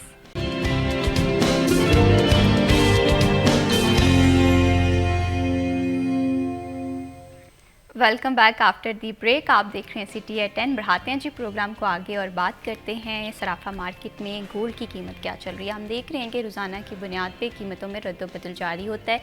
कभी सोने की कीमत जो है वो आसमान से बातें कर रही होती है और कभी हल्का सा रिवर्स गियर भी हमें दिखाई देता है। लेकिन जब सोने की कीमत पर रिवर्स गियर लगता हुआ दिखाई देता है तो फिर भी कीमत जो है वो आम इंसान की क़ुव्वत ख़रीद से बाहर रहती है, जिसकी वजह से ज्वेलर एसोसिएशन भी काफ़ी ज़्यादा परेशान है और इसी के साथ वो लोग जो कि सोना ख़रीदना चाहते हैं वो भी काफ़ी ज़्यादा परेशान दिखाई दे रहे हैं। क्योंकि अगर हालिया सिचुएशन के हवाले से बात करें तो गोल्ड सिचुएशन, आपको पता है कि वेडिंग सीज़न चल रहा है। वेडिंग सीज़न में गोल्ड जो है ये तो लाज़िम मलज़ूम पाकिस्तान में तस्वुर किया जाता है। आज की गोल्ड कीमत के हवाले से देख लेते हैं जी। सराफा मार्केट में आज की गोल्ड कीमत कुछ इस तरह से है। 4,37,900 में 1 तोला गोल्ड जो है वो सराफा मार्केट में फ़रोख्त किया जा रहा है।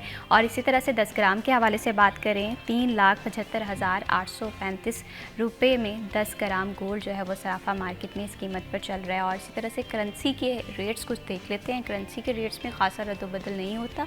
अगर आज के रेट्स के हवाले से बात करें तो आज सबसे पहले देखते हैं कि यूरो की बाइंग पावर क्या है।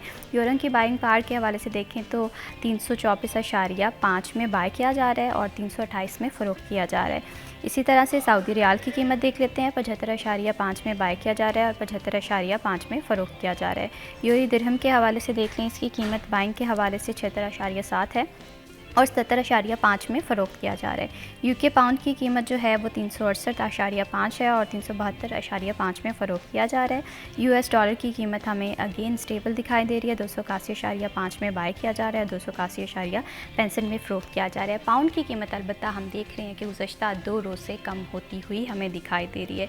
और अगर ओवरऑल मजमूई तौर पर करेंसी के रेशो के हवाले से बात करें तो रेट जो है वो मुस्तहकम है, लेकिन पाउंड रेट जो है वो हमें कम दिखाई दे रहा है। आने वाले दिनों में गोल्ड के हवाले से क्या सिचुएशन रहती है, गोल्ड सस्ता होता है या महंगा होता है, इस पे भी जी हम आपको अपडेट करते रहेंगे। बढ़ाते हैं जी प्रोग्राम को आगे और बात करते हैं आपकी सेहत के हवाले से। हम देखते हैं कि जैसे जैसे मौसम बदलता है हमारे पहनावे भी बदलते हैं, लेकिन इसके साथ साथ हमारी सेहत पे बेशुमार असरात रूनुमा होते हैं। अगर सर्दियों के हवाले से बात करें हम देखते हैं कि सुस्ती है, थकन है, खुश्की है, हमारी स्किन ड्राई हो जाती है, बालों में डेंड्रफ आ जाता है और इन तमाम तर चीज़ों का जो कनेक्शन होता है वो हमारी डाइट के साथ होता है। तो सर्दियों में हम किस तरह से हेल्दी डाइट प्लान ले सकते हैं, किस तरह से अपनी सेहत का ख्याल रख सकते हैं, इस पर जी आज के प्रोग्राम में हम बात करेंगे। और इस टॉपिक पर गुफ्तगू करने के लिए जी हमें हमारे बड़े ही ख़ास मेहमान डॉक्टर शुएब ख़ान ने ज्वाइन किया, जो कि माहिर ग़िज़ाइयत भी हैं। अगर हम इनकी एक्सपर्टीज़ के हवाले से बात करें तो कई सालों से ये माहिरीन जो हैं इस फील्ड में हैं, लोगों को बड़े अच्छे मशवरे दे रहे हैं और इनके मशवरे इतने कारआमद हैं कि इनका डाइट प्लान अगर कोई भी फॉलो कर ले तो उनकी ज़िंदगी जो है वो आसान हो जाती है। तो आइए खुशामदीद कहते हैं। अस्सलाम वालेकुम। वालेकुम सलाम। कैसे हैं डॉक्टर साहब आप? जी अल्हम्दुलिल्लाह। बहुत शुक्रिया डॉक्टर साहब, आपने प्रोग्राम में जी वक्त निकाला प्रोग्राम के लिए। सबसे पहले मैं बात करती हूँ सर्दियों के हवाले से। हम देखते हैं कि विंटर बड़ा अच्छा मौसम है और लेकिन मुझे लगता है कि विंटर में हमें ज़्यादा एहतियात करने की ज़रूरत होती है। खाने के मामलात के हवाले से बात करें तो किस तरह से सर्दियों में हमारे जो खाने के मामलात हैं या ये तकाज़े किस तरह से बदल जाते हैं? असल में सर्दियों की समझ ले शुरू हो गई है, शुरुआत हो गई है और ज़रूरियात तो वैसे भी हमारी समझ ले जितने भी हमारे न्यूट्रिएंट है गर्मी हो या सर्दी हो हर मौसम में हमारे लिए ज़रूरी होता है, जो हमारा रिकमेंडेड अमाउंट होता है।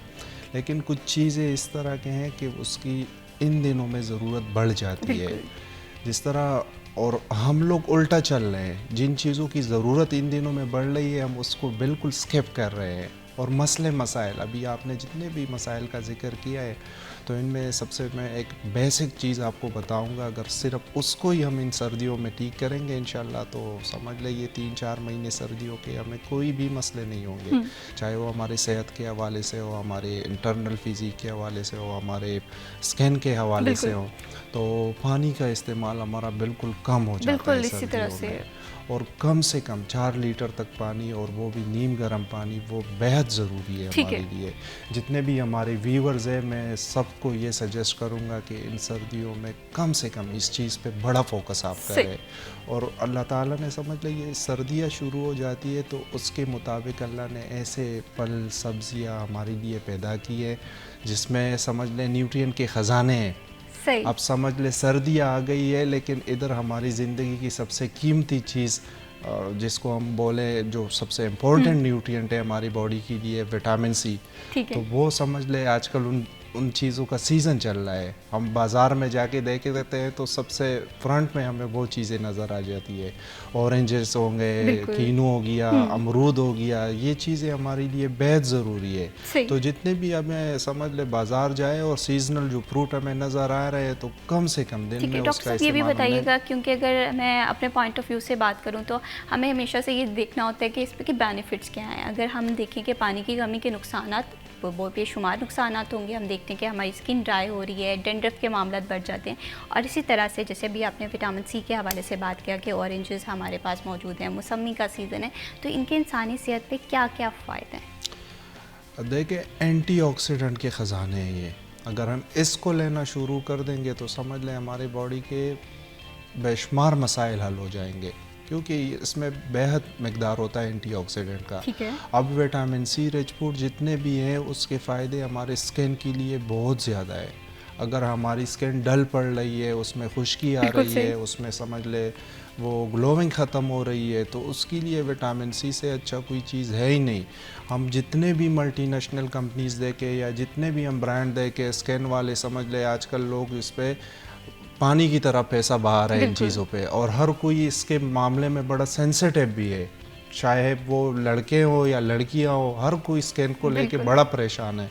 तो अब ये विटामिन सी वाले जो जहाँ पर मार्केट में जाते हैं तो जितने भी समझ ले सीरम पड़े हैं, जितने भी फेस वॉश पड़े हुए हैं, हर चीज़ में हमें नज़र आएगा कि विटामिन सी का उसमें है। तो अब वहाँ पे समझ लो एक सिंथेटिक चीज़, एक समझ ले केमिकल वो प्रोडक्शन हुई है, उसके बेशुमार जो है ना नुकसानात भी होंगे।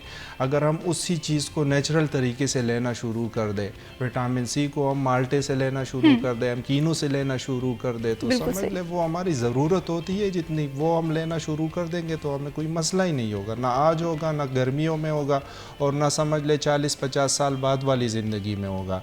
बस हमारी जो न्यूट्रिएंट रिक्वायरमेंट है वो हमने लेने हैं, ज़रूरी है हमारे लिए। बिल्कुल सही। और वो एक हमारा जो रिकमेंडेड अमाउंट होता है तो वो हमें समझ ले आजकल तो हर बंदा एजुकेटेड है, अगर कोई कुछ भी नहीं जानता है तो मोबाइल और ये तो हर इंसान के समझ ले इस्तेमाल में है।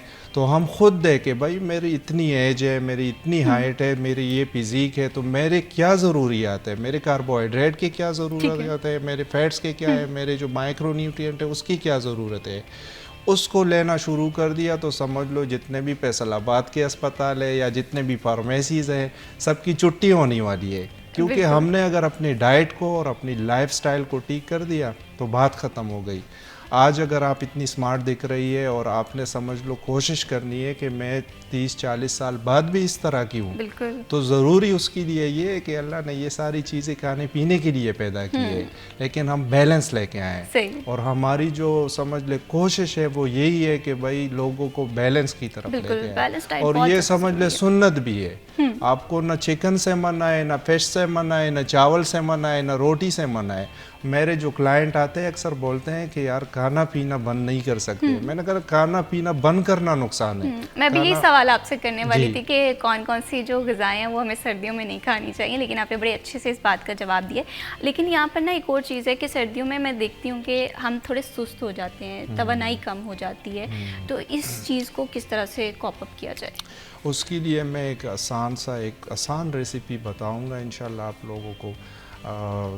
वैसे भी ज़रूरी है, लेकिन सर्दियों में स्पेशली हम जौ की दलिया का इस्तेमाल लाजिम दिन की शुरुआत में अगर करना शुरू कर दे तो ये हमारी बॉडी के लिए बेहद ज़रूरी भी है और न्यूट्रिएंट की इतनी वाफर मकदार है इसमें कि हमारी सारी ज़रूरियात पूरी हो जाती ठीक है। है। भले ही दिन में अगर खाने पीने का हमें कोई और चीज़ मिल भी नहीं रहा हो तो ये अगर हमने सुबह में ले लिया तो पूरे दिन की बिल्कुल सही। एनर्जी के लिए हमारे लिए काफ़ी है। और इस तरह सूप का इस्तेमाल हम ठीक है। शुरू कर दें, वेजिटेबल का हो, चिकन का हो, कोई भी हो, उसको हम लेना शुरू कर दें। और जितने भी हमारे पास समझ ले गरम ग़िज़ाएँ हैं, समझ ले जितने स्पाइसेस है, टर्मेरिक हो ठीक गया, अदरक हो गया, सही है, दालचीनी हो ठीक गई, है। तो इन चीज़ों का इस्तेमाल हमने लाजिम शुरू करना है सर्दियों में। ये हमारे सेहत के लिए बड़े बेशुमार फ़ायदे होंगे इस चीज़ के। सही, बिल्कुल इसी तरह से। और सर्दियों में मैं देखती हूँ कि बहुत सारे लोगों का विंटर सीज़न फेवरेट होता है क्योंकि ड्राई फ्रूट्स हमें सर्दियों में देखने में मिलती हैं। लेकिन डॉक्टर साहब, यहाँ पर मैं आपसे ये भी जानना चाहती हूँ कि ड्राई फ्रूट्स के हवाले से कोई मिकदार भी तयन करना पड़ती है कि इतनी मिकदार में खाने चाहिए, और किस तरह से इस चीज़ को देखते हैं? जी जी बिल्कुल। हमारे जो डाइटिशियन कम्युनिटी है तो समझ ले कि हम यही रिकमेंड करते हैं जो भी हमारा क्लाइंट होता है। और ये चीज़ें मैं वही बार बार कह रहा हूँ कि सर्दी गर्मी दोनों में समझ ले एक मुट्ठी बराबर बिल्कुल हमारा दिन में कम से कम नट्स का हो। ठीक है। अब ये चीज़ें समझ लो सीजनल जो चल रही है, बादाम है, काजू है, अखरूट है, या कोई भी समझ लो, कोई सस्ती क्यों ना हो जो हमारे एक्सेस में हो, हर बंदे के एक्सेस में हो, मूंगफली क्यों ना हो, बिल्कुल सही। तो उसको हमने समझ ले दिन में एक पोर्शन उसका एक मुट्ठी बराबर लाजिम लेना ठीक है। क्योंकि इसमें हमारे पास वो समझ ले जो गुड फैट्स होते हैं वो इसमें मौजूद होते हैं। ठीक है। तो हमारी फैट्स की रिक्वायरमेंट भी पूरे हो रहे हैं और वो वाले फैट्स लेके हमें कोई नुकसान भी नहीं हो रहा ठीक है। है। ये नहीं हो रहा है कि हमें कोलेस्ट्रॉल हाई हो रहा है या हमें कोई मोटापे की तरफ जा रहे हैं। तो नट्स का इस्तेमाल समझ ले एक वेट लॉस वाले बंदे के लिए, एक नॉर्मल बंदे के लिए बेहद ज़रूरी है। और जो लोग अपना वज़न कम करना चाह रहे हैं और वो समझ लो इधर उधर के खाने में वो समझ लो अपना वो करवा रहे हैं, कोई बर्गर खा रहे हैं या कोई और जो है ना उनकी क्रेविंग हो रही है, तो सबसे बेस्ट ऑप्शन उनके लिए ये है कि वो ड्राई फ्रूट का इस्तेमाल ठीक करें। है। कोई नुकसान सही। नहीं करेगा वो सही। उसको। बिल्कुल इसी तरह से ड्राई फ्रूट जो है ये हमें लाजमी सर्दियों में एक अपनी खुराक का पोर्शन बनाना चाहिए। यहाँ पर डॉक्टर शोएब, आपसे मैं ये चीज़ भी जानना चाहती हूँ कि विंटर में अक्सर औकात हम देखते हैं कि ये मसला बहुत ज़्यादा हो जाता है, डेंड्रफ हो जाती है, हमारी स्किन ड्राई होना शुरू हो जाती है। हम इस पर हैवी कॉस्ट में प्रोडक्ट्स तो ख़रीद लेते हैं, हम देखते हैं कि हम अच्छे वाले शैम्पू ख़रीद रहे होते हैं, हम अच्छे वाले सिरम ख़रीद रहे होते हैं, लेकिन फिर भी हमारी सेहत पे या हमारी जो स्किन है इसकी ड्राइनेस नहीं कम हो रही होती है। हमारे बालों में डेंड्रफ जो है वो वैसे का वैसे मौजूद होता है। तो वहाँ पर जो हमारे बुज़ुर्ग अफराद हैं वो ये बात कहते हैं कि अपनी खुराक जो है वो बेहतर की जाए। खुराक किस तरह से बेहतर की जा सकती है, इस पर हम जी डॉक्टर साहब का पॉइंट ऑफ व्यू लाजमी जानेंगे। वक्त हुआ जी ब्रेक का, स्टे विद अस।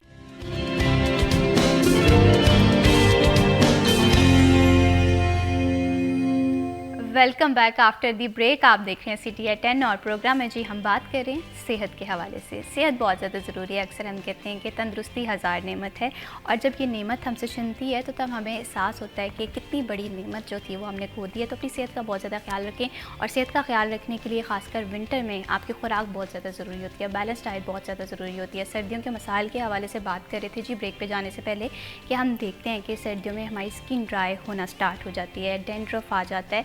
तो बहुत सारे लोग हैं इस पे प्रोडक्ट्स पे बहुत खर्चा करते हैं, लेकिन ये मसला हल नहीं होता। तो ऐसे में एक्सपर्ट ये कहते हैं कि डाइट से ये मसला हल हो सकता है। डॉक्टर शोएब, मैं आपसे ये जानना चाहती हूँ, ये जो ड्राइनेस के मामलात हैं, हमने देखा है डेंड्रफ है, स्किन ड्राई हो जाती है, तो ये हम खुराक से किस तरह से बेहतर कर सकते हैं?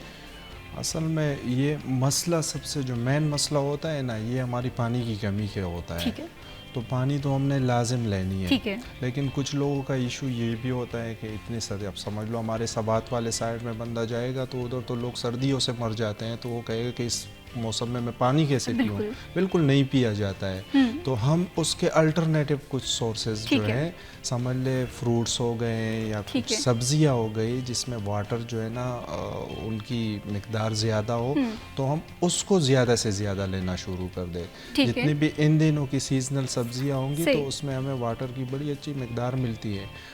जैसे आजकल समझ ले कैरेट का सीज़न शुरू होने वाला है, तो लाजिम इसको हम अपने डाइट में शामिल करें। इस तरह और जो हमारे पास स्पाइनच हो गया, इसको हमने अपने डाइट में लाजिम शामिल करना है। जितने भी सीजनल जो हमारे पास सब्जियाँ हैं, और फोकस जो मेन हमारा होना चाहिए, मैंने शुरू में यही आपको रिकमेंड किया है और सारी व्यूवर्स को, कि समझ लें मेरे कहने पे मैं आप लोगों को समझ लें यहाँ से सिटी 41 की स्क्रीन से मैं क्लेम कर रहा हूँ सही। कि जस्ट आप अपनी जो वाटर की रिक्वायरमेंट है, जो ज़रूरत है, उसको ठीक कर दे। इन सर्दियों में अगर किसी ने भी कहा कि मेरे स्किन के मसले हुए हैं या मुझे डैंड्रफ का इशू है, तो मैं आप लोगों का जिम्मेवार हूँगा। आपने जस्ट अपने पानी का इंटेक ठीक करना है, और हम करते नहीं हैं इन चीज़ों को ठीक, क्योंकि एक नॉर्मल इंसान की ज़रूरत समझ लो दिन में समझ ले 3 से 4 लीटर की होती है, सही। और वो समझ ले हम हफ्ते में भी नहीं पीते नहीं हैं। पी सकते, बिल्कुल तो इसी तरह जस्ट से। उसको ठीक करे और कोशिश करे कि ठंडा पानी ना पिए, गर्म पानी पिए, नीम गर्म पानी पिए। ये भी ना हो कि वो इंसान को समझ ले अच्छा भी नहीं लगता है बहुत ज़्यादा अगर गर्म हो, तो नॉर्मल टेम्परेचर वाला पानी आप पिए। और समझ ले अगर हम पीछे का रिसर्च देखे, जो दुनिया में जो लोग समझ ले जिनकी लाइफ एक्सपेक्टेंसी ज़्यादा हो रही है, जिनके समझ ले बड़े डेवलप कंट्रीज़ है, और जहाँ के लोग समझ लो इतने मेहनती है, 100 और 120 साल की उम्र में समझ लो वो लोग अपने काम करते हैं, 10-15 घंटे के वो लोग ड्यूटीज़ करते हैं। तो हमारे तो वो समझ लो बेडों में होते हैं वो इतने उम्र के लोग, या होते ही नहीं है हमारे, तो समझ लो 50-60 साल में ख़त्म हो जाते हैं। तो उनका राज भी सबसे बड़ा यही है कि वो लोग पानी का सबसे ज़्यादा इस्तेमाल करते हैं, क्योंकि 70-75% तक हमारी बॉडी जो है ना वो वाटर है। ठीक है। और उसकी ज़रूरत समझ ले वही 70-75% मीन सबसे ज़्यादा ज़रूरत उस चीज़ की है। तो इधर उधर की चीज़ें तो हमने और भी समझ लो ठीक करनी होंगी, लेकिन सबसे मेन जो चीज़ है हमारा पानी का इस्तेमाल। सही, पानी का इस्तेमाल जी बहुत ज़्यादा ज़रूरी है। आई होप सो कि आप लोगों ने सुन लिया होगा और इस चीज़ पे अमल भी कर रहे होंगे। हमने देखा है कि सर्दियों में एक्ने प्रॉब्लम भी हो जाती है, डैंड्रफ भी हो जाता है, तो उसका एक छोटा सा हल है और उसे भी इतना मुश्किल नहीं है कि हम इस चीज़ को फॉलो ना कर पाएँ। डॉक्टर साहब, जैसे हम ऑफ द रिकॉर्ड बात कर रहे थे और मैंने आपसे पूछा था कि बैलेंस डाइट क्या होती है, क्योंकि बैलेंस डाइट मुझे लगता है कि हम फॉलो नहीं कर पा रहे होते। तो सर्दियों के हवाले से आप क्या सजेस्ट करते हैं कि हमारी बैलेंस डाइट में क्या क्या चीज़ें शामिल होनी चाहिए ताकि हम एक बेहतर ज़िंदगी गुजार सकें? महवेश, किसी ने कंफ्यूज बिल्कुल नहीं होना है, ना इन चक्रों में पड़ना है कि डाइट प्लान मुझसे फॉलो नहीं होगा, या जो है ना खाने पीने मैंने बंद करने होंगे। सबसे बेहतरीन डाइट दुनिया में, सबसे बेहतरीन डाइट समझ ले जो सुन्नत है, 1600 साल 1700 साल पहले की जो एक चीज़ है वो आ रही है, वो है समझ लो पोर्शन कंट्रोल डाइट। अभी उसको हमने पोर्शन कंट्रोल का नाम दिया है, लेकिन समझ लो वो एक हुजूर सल्लल्लाहु अलैहि वसल्लम की सुन्नत थी कि आप इतना खाए, एक हिस्सा आपका बचाओ पेट में। अब उसी चीज़ को हम लोग यहाँ पे अप्लाई कर रहे हैं, और तो लोगों को बेशुमार फ़ायदे मिल रहे हैं इसको। तो बेहतरीन डाइट ये है कि आप अपने पोर्शन को कंट्रोल करें। मना आपको किसी भी चीज़ का नहीं है, ना आपको रोटी का मना है, ना आपको चावल का मना है, ना आपको गोश्त का मना है। ये सारी चीज़ें ज़रूरियात हैं आपके। कार्बोहाइड्रेट्स के अपने जो है ना रिक्वायरमेंट है, उसकी अपनी क्वांटिटी है कि दिन में आपने इतना लेना है, और इस तरह जितने माइक्रो मैक्रो न्यूट्रिएंट है सबकी अलग अलग रिक्वायरमेंट है। तो बैलेंस डाइट ये है एक नॉर्मल पाकिस्तानी के लिए कि आपके घर में या एक दिन के हिसाब से या हफ्ते के हिसाब से रोटी, चावल, गोश्त, फ्रूट, सब्ज़ी, नट्स, लोबिया, दाल, चने, ये सारी चीज़ें होनी चाहिए आपकी डाइट में। ये नहीं है कि हम रोज़ाना की बुनियाद पे घर में चावल खा रहे हैं तो ये नुकसान है। हम कहें कि सब्ज़ी सबसे ज़्यादा फ़ायदेमंद चीज़ है, सारे लोग कह रहे हैं कि ग्रीन वेजिटेबल लिया करें। अब पूरा हफ्ता हम लोग ग्रीन वेजिटेबल लेके बैठ जाए खाना, तो वो हमें नुकसान ही देगा। ज़रूरियात जितने हमारे होते हैं, चाहे सब्ज़ी हो चाहे फैट्स हो, वो समझ ले जो हमारी रिक्वायरमेंट है हमने उसमें लेने हैं। अगर हमारी 5 ग्राम की रिक्वायरमेंट है और हम उसको 10 ग्राम ले रहे हैं, तो वो फिर ग्रीन वेजिटेबल क्यों ना, वो हमें नुकसान ही करेगा। लेकिन अगर हम ज़रूरत के मुताबिक लेना शुरू कर दे, यहाँ पे अगर कोई दावत हो रही है उसमें मीठा बना हुआ है, बड़ा प्यारा बना हुआ है, तो उसको भी हमने लेना है, मना नहीं है उसका। लेकिन मीठा अगर एक समझ ले एक जो समझ ले जिसको समझ नहीं आ रही है बंदे को, और वो समझ लो 2 प्लेट खा रहा है, तो हमने कोशिश करनी है कि हम 1 प्लेट खाएं। तो इन चीज़ों को हमने कंट्रोल करना है। अगर कोई वेट लॉस करना चाह रहा है, या कोई अपने स्किन को ठीक करना चाह रहा है, या किसी को इंटरनल कोई इश्यूज़ है, या किसी को मेटाबॉलिक सिंड्रोम है, शुगर है, बीपी है, कोलेस्ट्रॉल है, आसान हल उसका ये है कि हम अपने पोर्शंस कंट्रोल करें। पोर्शन कंट्रोल कर लिए तो हमारा समझ ले सिस्टम ठीक हो जाएगा। और अगर किसी को शुगर है, उनकी समझ ले चीनी उनके लिए जहर है, तो समझ लो उसने उसको कंट्रोल करना है। अब अगर किसी को जो भी इशू है, अगर किसी को ब्लड प्रेशर का मसला है तो उसने अपनी नमक के मकदार को कम करना है। और वैसे भी अगर हम लोग इन चीज़ों को कंट्रोल करते हैं तो हमारे टेस्ट बड्स डेवलप हो जाते हैं उस चीज़ के साथ। यहाँ पे चाय पड़ी होगी, अगर मैं समझ लो मेरी आदत ये है कि मैं 1 चम्मच डाल रहा हूँ और आप 2 चम्मच डाल रही है, तो आपको 2 चम्मच वाली ही मीठी लगेगी, और मैं 1 चम्मच ले रहा हूँ, मुझे वही सबसे ज़्यादा मीठी लग रही है। अगर किसी ने 1.5 चम्मच कर ली तो मैं कहूँगा कि बहुत ज़्यादा मीठी बनाई है। तो हम कम लेना शुरू कर दें, इन चीज़ों को हम एंजॉय भी करेंगे और हमें फ़ायदे भी बहुत ज़्यादा सही। होंगे। बैलेंस लाइफ के लिए बैलेंस डाइट बहुत ज़्यादा ज़रूरी है। अक्सर हम ये बात करते होते हैं कि इंसान की ज़िंदगी में बहुत ज़्यादा इंसान को खुशियाँ भी इसी तरह से सेलिब्रेट करनी चाहिए और गम के दौरान आजमाइश के टाइम भी हमें इस तरह से, और इसी तरह से खुराक के हवाले से भी ये बात की जाती है कि बैलेंस रहें। जितने ज़्यादा हम अपने मामलात में मुतवाज़न रहेंगे उतनी ज़्यादा हमारी ज़िंदगी जो है आसान रहेगी।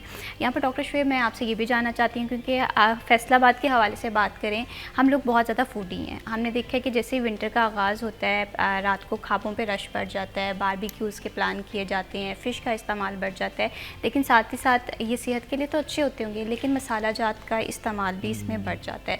तो इंसान की सेहत पे इसके पॉजिटिव असरात क्या हैं, नेगेटिव असरात हैं, तो उनसे कैसे बचा जाए? रात को जब मैं इधर निकला हूँ डी ग्राउंड की तरफ, तो मैंने देखा है बड़ा रश लगा हुआ है फैसलाबाद के, सारे लोग समझ ले बाहर निकल आए हुए थे। अच्छी बात है, आप खाएं पिए, मना नहीं है, ये अल्लाह ने, मैं बार बार यही कह रहा हूँ कि जो लोग समझ ले जिनका अगर 100 kg हो गया है और वो अपने आप को 60-65 की तरफ लेके आ रहा है, तो मैं उनको भी नहीं कह रहा हूँ कि आप खाना पीना बंद कर दे। खाना पीना आपने खाना है, आप ये आपकी ज़रूरियात है, लेकिन वही चीज़ आप बैलेंस में लें। और ये चीज़ है कि अगर समझ ले कोई डी ग्राउंड की तरफ आ रहा है और वहाँ पे बारबेक्यू ले रहा है, वहाँ पे कोई और समझ ले पैटी खाना ले रहा है या कोई और ओवरलोड खाना ले रहा है, तो हमने कोशिश फिर ये करनी है कि इन चीज़ों को हम बर्न आउट करें। ठीक है। हमारी फिजिकल एक्टिविटी बड़ी ज़रूरी होती है इस चीज़ में। अगर समझ ले एक बंदे का ये है कि वो खाना पीना भी कर रहा है और इधर से आके लेट रहा है या बैठ रहा है, तो फिर उनकी समझ ले वो अपनी ज़िंदगी को बड़ा कम करता जा रहा है। बीमारियां उनकी समझ लें इंतज़ार में बैठे हैं और उम्र उनकी कम होती जा रही है।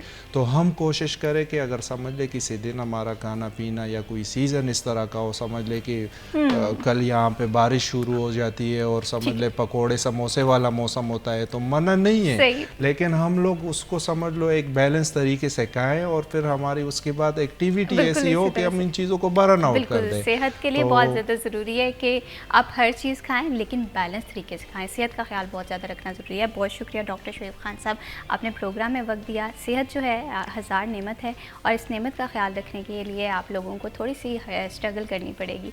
यहाँ पर वक्त हुआ जी ब्रेक का। स्टे विद अस।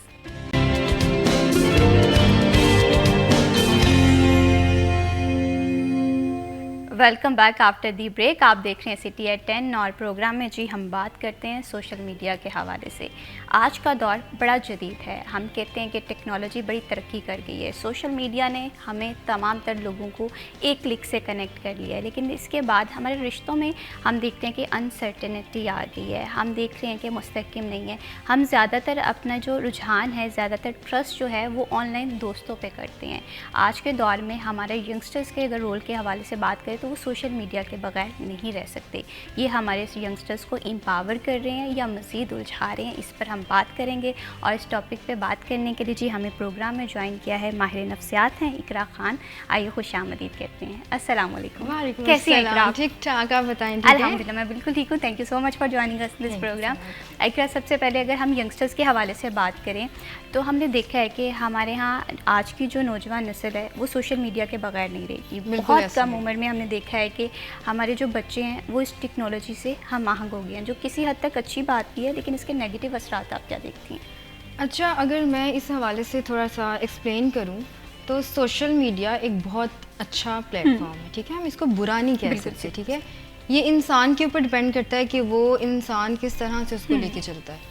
अब बहुत सी ऐसी, अगर हम छोटे से बच्चे को देखते हैं तो वो कोई पोइम निकाल के देख लेता है या उसके जो हमारे सामने कोई चीज़ आ रही है ना, मीन्स के एक स्टोरी लाइक चीज़ आ रही है, हम हमारी ऑब्जर्वेशन ऑटोमेटिकली हमारे जो सेंसर है ना वो एक्टिव हो जाते हैं। जब वो एक्टिव होते हैं ना तो वो हमें कभी भूलते नहीं। ठीक है। इसी तरह से अगर हम देखते हैं हमारा बच्चा एक छोटा है, लर्निंग पॉइंट की तरफ जा रहा है और उसका कोई पोएम भी उसके सामने लगी है, वो फ़ौरन से चुटकियों में याद कर लेता है। ठीक है, तो ये एक प्लस पॉइंट में जाता है ना। बिल्कुल। और सोशल मीडिया को हम हर तरह से बुरा नहीं कह सकते, इसके बहुत से फ़ायदे हैं। साइड इफ़ेक्ट बिल्कुल हैं, लेकिन डिपेंड करता है इंसान के ऊपर कि उसने किस ट्रैक के ऊपर जाना है, किस ट्रैक को चूज़ करना है, डिपेंड करता है उस इंसान के ऊपर।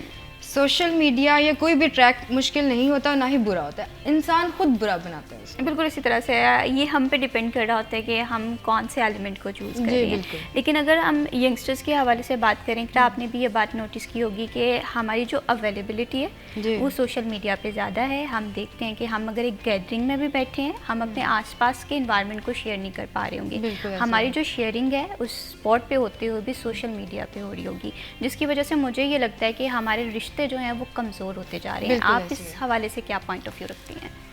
मैं थोड़ी मुश्किल बात नहीं करूँगी, मैं बात वो करूँगी जो समझ जाए और इजी हो जाए।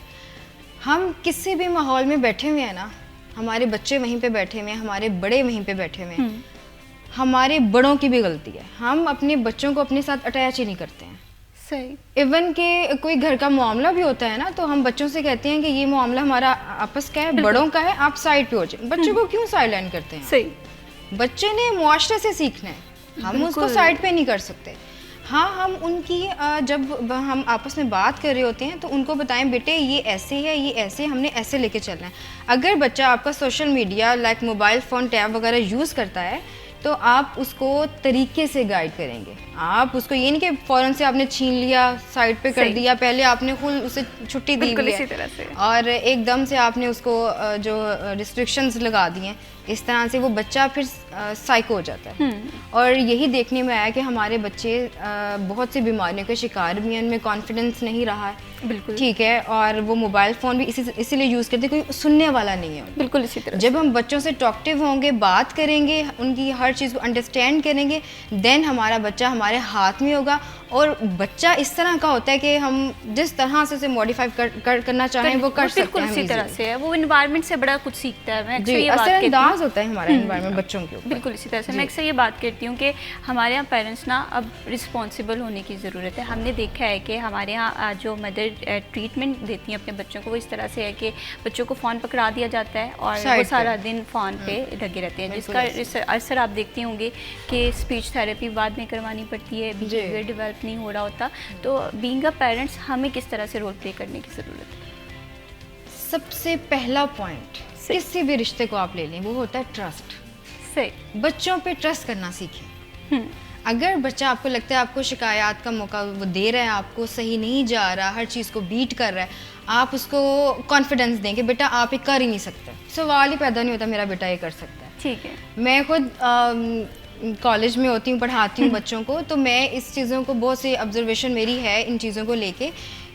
हमारी फर्स्ट ईयर की बच्चियाँ इस तरह की बच्चियाँ हैं कि वो मतलब पेशेंट बन चुकी हैं, कॉलेज नहीं वो आएंगी। उनके अगर मेरी मदर से उनकी बात होती है, पेरेंट्स से या किसी से भी बात होती है, तो उनको वो ये कहती है हमारी बच्ची थोड़ी मेंटली अपसेट है, वो रेगुलर जो है वो कॉलेज ज्वाइन नहीं कर सकती। क्यों? मैं सिर्फ बताने का मकसद है आजकल ये हो रहा है।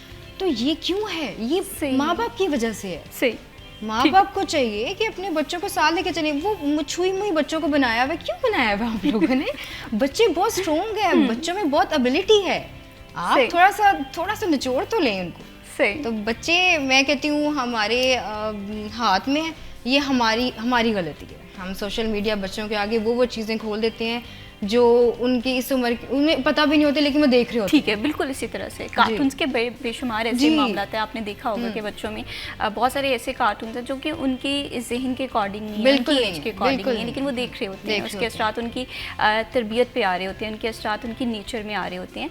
तो इसके साथ साथ अगर हम यंगस्टर्स के हवाले से अगर बात करें तो मुझे ये लगता है कि आज का जो यंगस्टर है वो एक्सप्रेसिव नहीं रहा, वो खुल के अपनी प्रॉब्लम का इजहार भी नहीं कर पा रहा। वो खुश है तो वो खुशी का इजहार भी नहीं कर पा रहा, वो दुखी है तो वो अपने दुख का इजहार भी नहीं कर पा रहा है। इसकी क्या रीजंस आप देखती हैं? अच्छा, इसको अगर मैं लूँ तो अकॉर्डिंग साइकोलॉजी, जब हमारे पास कोई पॉजिटिव चीज़ हमारे इर्द गिर्द होती है ना, तो ऑटोमेटिकली कोई भी इंसान हो, कोई भी बच्चा हो या बड़ा छोटा, उम्र डिपेंड नहीं करती है। हमारे अंदर अल्लाह पाक ने बॉडी में एक इस तरह की चीज़ पैदा की है कि हमारे सेंसर एक्टिव हो जाते हैं, मींस के पॉजिटिविटी को हम अब्जॉर्ब कर लेते हैं, ठीक है, ठीक है। नेगेटिविटी को हम रिपेल करते हैं। लेकिन अब इस बिहेवियर के ऊपर भी माँ बाप को काम करना है, ठीक है। ठीक है। और अगर मैं ये इस चीज़ को ज़रा और एक्सप्लेन करूँ, आपने कहा कि बच्चे शेयर नहीं करते हैं, बच्चों के सबके मूड स्विंग्स होते हैं, ठीक है। अब एक क्लास है ना, क्लासरूम है, उसमें हर बच्चा अपना इन्वायरमेंट लेके बैठा हुआ है, बिल्कुल इसी ठीक तरह है। से। अब जो इन्वायरमेंट मेरे आगे है ना, मुझे पता है कि मैंने इस बच्चे को कैसे ट्रीट करना है, इस बच्चे को कैसे ट्रीट करना है, ठीक है। जब इन्वायरमेंट का मिक्सचर हो जाता है, इसको ट्रीट करना बहुत मुश्किल टास्क होता है, ठीक है। लेकिन जो अकॉर्डिंग साइकोलॉजी या जो साइकेट्रिस्ट होता है, वो बच्चे को सबसे पहले क्या देता है, कंफर्टेबल जोन, ठीक है। जब बच्चे को कंफर्टेबल जोन मिलता है, ऑटोमेटिकली बच्चा जो है ना, हम लोग बच्चे को समझ लेते हैं और हम समझ लेते हैं इसके मूड स्विंग कब कब आएंगे, हमने इसको कब कब लेके चलना है। ठीक है। अब बात आ जाती है घर की, ठीक है। घर में जब बच्चा मूड स्विंग ज़्यादा शो करता है, इवन के हमने देखते हैं कि बच्चा बहुत ज़्यादा रो रहा है, एक सेम एज का बच्चा वो रो ही नहीं रहा होता, एक रो ही जा रहा है, बिल्कुल। ठीक है। वो मेरा ख्याल है कि माँ बाप को थोड़ा सा बच्चे को बात करनी चाहिए, अपने पास बिठाना चाहिए, थोड़ा काम घर का करवाना चाहिए, ठीक है। हर वक्त मोबाइल में नहीं उसे, वो जैसे मोबाइल में वो फिर वो मशीन बन जाता है, बिल्कुल। वो जो देखता है ना, वो वही करता रहता है। फिर आपस में बातें कर रहे होते हैं बच्चे, क्यों कर रहे होते हैं ये सब चीज़ें देखने की वजह से। बिल्कुल मुझे नहीं लगता कि ज़्यादा कार्टून का भी एक टाइम पीरियड होना चाहिए कि आपने इस टाइम में बच्चे को मोबाइल फ़ोन देना है, क्योंकि आजकल ये भी ज़रूरी है। बिल्कुल इसी तरह से इकरा सोशल एक्टिविटीज़ में ना हमें हमारे बच्चों को बड़ा इन्वॉल्व करने की ज़रूरत है। हमें उन्हें ऐसा इन्वायरमेंट देने की ज़रूरत है जहाँ पर वो कंफर्टेबल फील कर सकें, जहाँ पर वो पुरएतमाद जो है फील कर सकें, उनकी शख्सियत के लिए बड़ा ज़रूरी है। फर्दर बीच ही नौजवान के मसाइल के हवाले से बात करेंगे। वक्त है ब्रेक का, stay with us.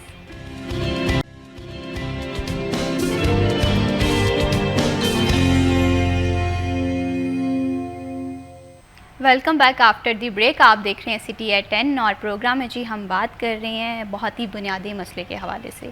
Social issues में आज के दौर में देखें तो टेंशन जो है वो बढ़ती जा रही है। वो हम यंगस्टर्स के हवाले से देखें, वो हम बात करें छोटे बच्चों के हवाले से, तो ये टेंशन आखिर हम लोगों ने इतना सर पे सवार क्यों किया गया, इसे किस तरह से रिजॉल्व करना है। इकरा, मैं यहाँ पर आपसे ये जानना चाहती हूँ, अगर हम यंगस्टर्स के पॉइंट ऑफ व्यू के हवाले से बात करें तो मैं ये जानना चाहती हूँ कि हमारे यंगस्टर्स क्यों परेशान हैं, क्यों इतनी जल्दी हमें इंटॉलरेंस आ जाता है, हम बर्दाश्त नहीं कर पाते, हम चीज़ों को कॉप अप नहीं कर पाते। लैक ऑफ कॉन्फिडेंस, ठीक है, आजकल बहुत ज़्यादा है। ये पाया जाता है हमारी नौजवान नस्ल में, जिसमें बहुत ज़्यादा कॉन्फिडेंस है उसमें एक्स्ट्रा ही है, और जिसमें नहीं है उसमें बिल्कुल नहीं, ठीक है। अच्छा, हमारे मुआशरे में कोई भी बच्चा आगे जाना चाह रहा है ना, उसके पीछे मतलब लेग पुलिंग बहुत ज़्यादा लोग करते हैं। अगर उसने ये ट्रैक चूज़ करना है तो ये हमारे मुताबिक क्यों नहीं है, हमारी फैमिली में ये है या हमारे घरों में ये है, तो ये बच्चा ये नहीं कर सकता। बच्चे के अंदर कॉन्फिडेंस होता है, बच्चा हर चीज़ को लेके बड़े अच्छे से चल सकता है, बिल्कुल इस तरह। लेकिन जब उसको एक सपोर्ट नहीं ना मिलती तो वो बच्चे कॉन्फिडेंस हो भी तो वो उसमें भी रह जाता है। मेरा ख्याल है कि हमारे जो पेरेंट्स हैं, जो हमारे बच्चों के वालिदैन मोहतरम हैं, उनको चाहिए कि अपने बच्चे को सराहें हर चीज़ में, उनको कॉन्फिडेंस दें, उनको अपने हाथ में लें और बच्चा जहाँ जाना चाह रहा है उसको जाने दिया जाए। ठीक है, ठीक है। और हाँ जी, बिल्कुल इसी तरह से है। बाकी खुद एतमादी जो है वो आज के दौर में बहुत ज़्यादा ज़रूरी है। हमने देखा कि इन्फीरियर कम्प्लेक्स जो है वो बढ़ता जा रहा है। अभी मैं आपसे ऑफ द रिकॉर्ड बात कर रही थी कि हमें इमोशनल अवेलेबिलिटी नहीं रही है। आपने देखा होगा कि हम रील्स के साथ साथ स्क्रॉल करते हैं, कोई भी चीज़ हम 30 सेकंड से ज़्यादा टॉलरेट नहीं कर पाते हैं। तो ये कहीं ना कहीं मुझे लगता है कि बुनियादी मसला है कि हम इमोशनली अनअवेलेबल रह गए हैं, जिसका असरात हम देखते हैं हमारे रिश्तों पर भी आ रहा होता है, हमारी पर्सनल ज़िंदगी पे भी हो रहा है, प्रोफेशनल नहीं है। बिल्कुल बर्दाश्त नहीं है, बर्दाश्त हमारी साइकी में पाया ही नहीं जा रहा आजकल। इवन कि आप कहीं पे भी निकल जाएं, किसी ड्राइविंग के लिए भी निकल जाएं, तो हम मतलब अब्यूज लैंग्वेज यूज़ करते हुए जा रहे होते हैं कि ये रोड्स पे साइड कितने मामला आपने देखे हैं कि हम देखते हैं कि छोटी सी तकरार पे मामला कितना बढ़ जाता है। बढ़ जाता और अक्सर तो ऐसे भी मामला मैंने देखे हैं कि कोई बात नहीं होती है, ठीक है, आपने भी देखा होगा सोशल मीडिया पे कि बात कत्लो गारत तक पहुंच जाती है। ये हमारी सोसाइटी में इंटॉलरेंस का लेवल है। लेकिन बात ये है कि इकरा हमें इन तमाम चीज़ों को कॉप अप तो करना है, तो क्या आप सोचती हैं कि हमारे इदारे इसमें अपना फॉल रोल प्ले कर सकते हैं, हमारे घर में इसके लिए इनिशिएटिव लिया जा सकता है, आखिर इस सोसाइटी को हम किस तरह से बेहतर करें? अच्छा, ऐसा है कि हमारे अंदर एक इनर मौजूद है, ठीक है। हमारे अंदर जब जो इनर है ना वो हमसे क्वेश्चनिंग करता है।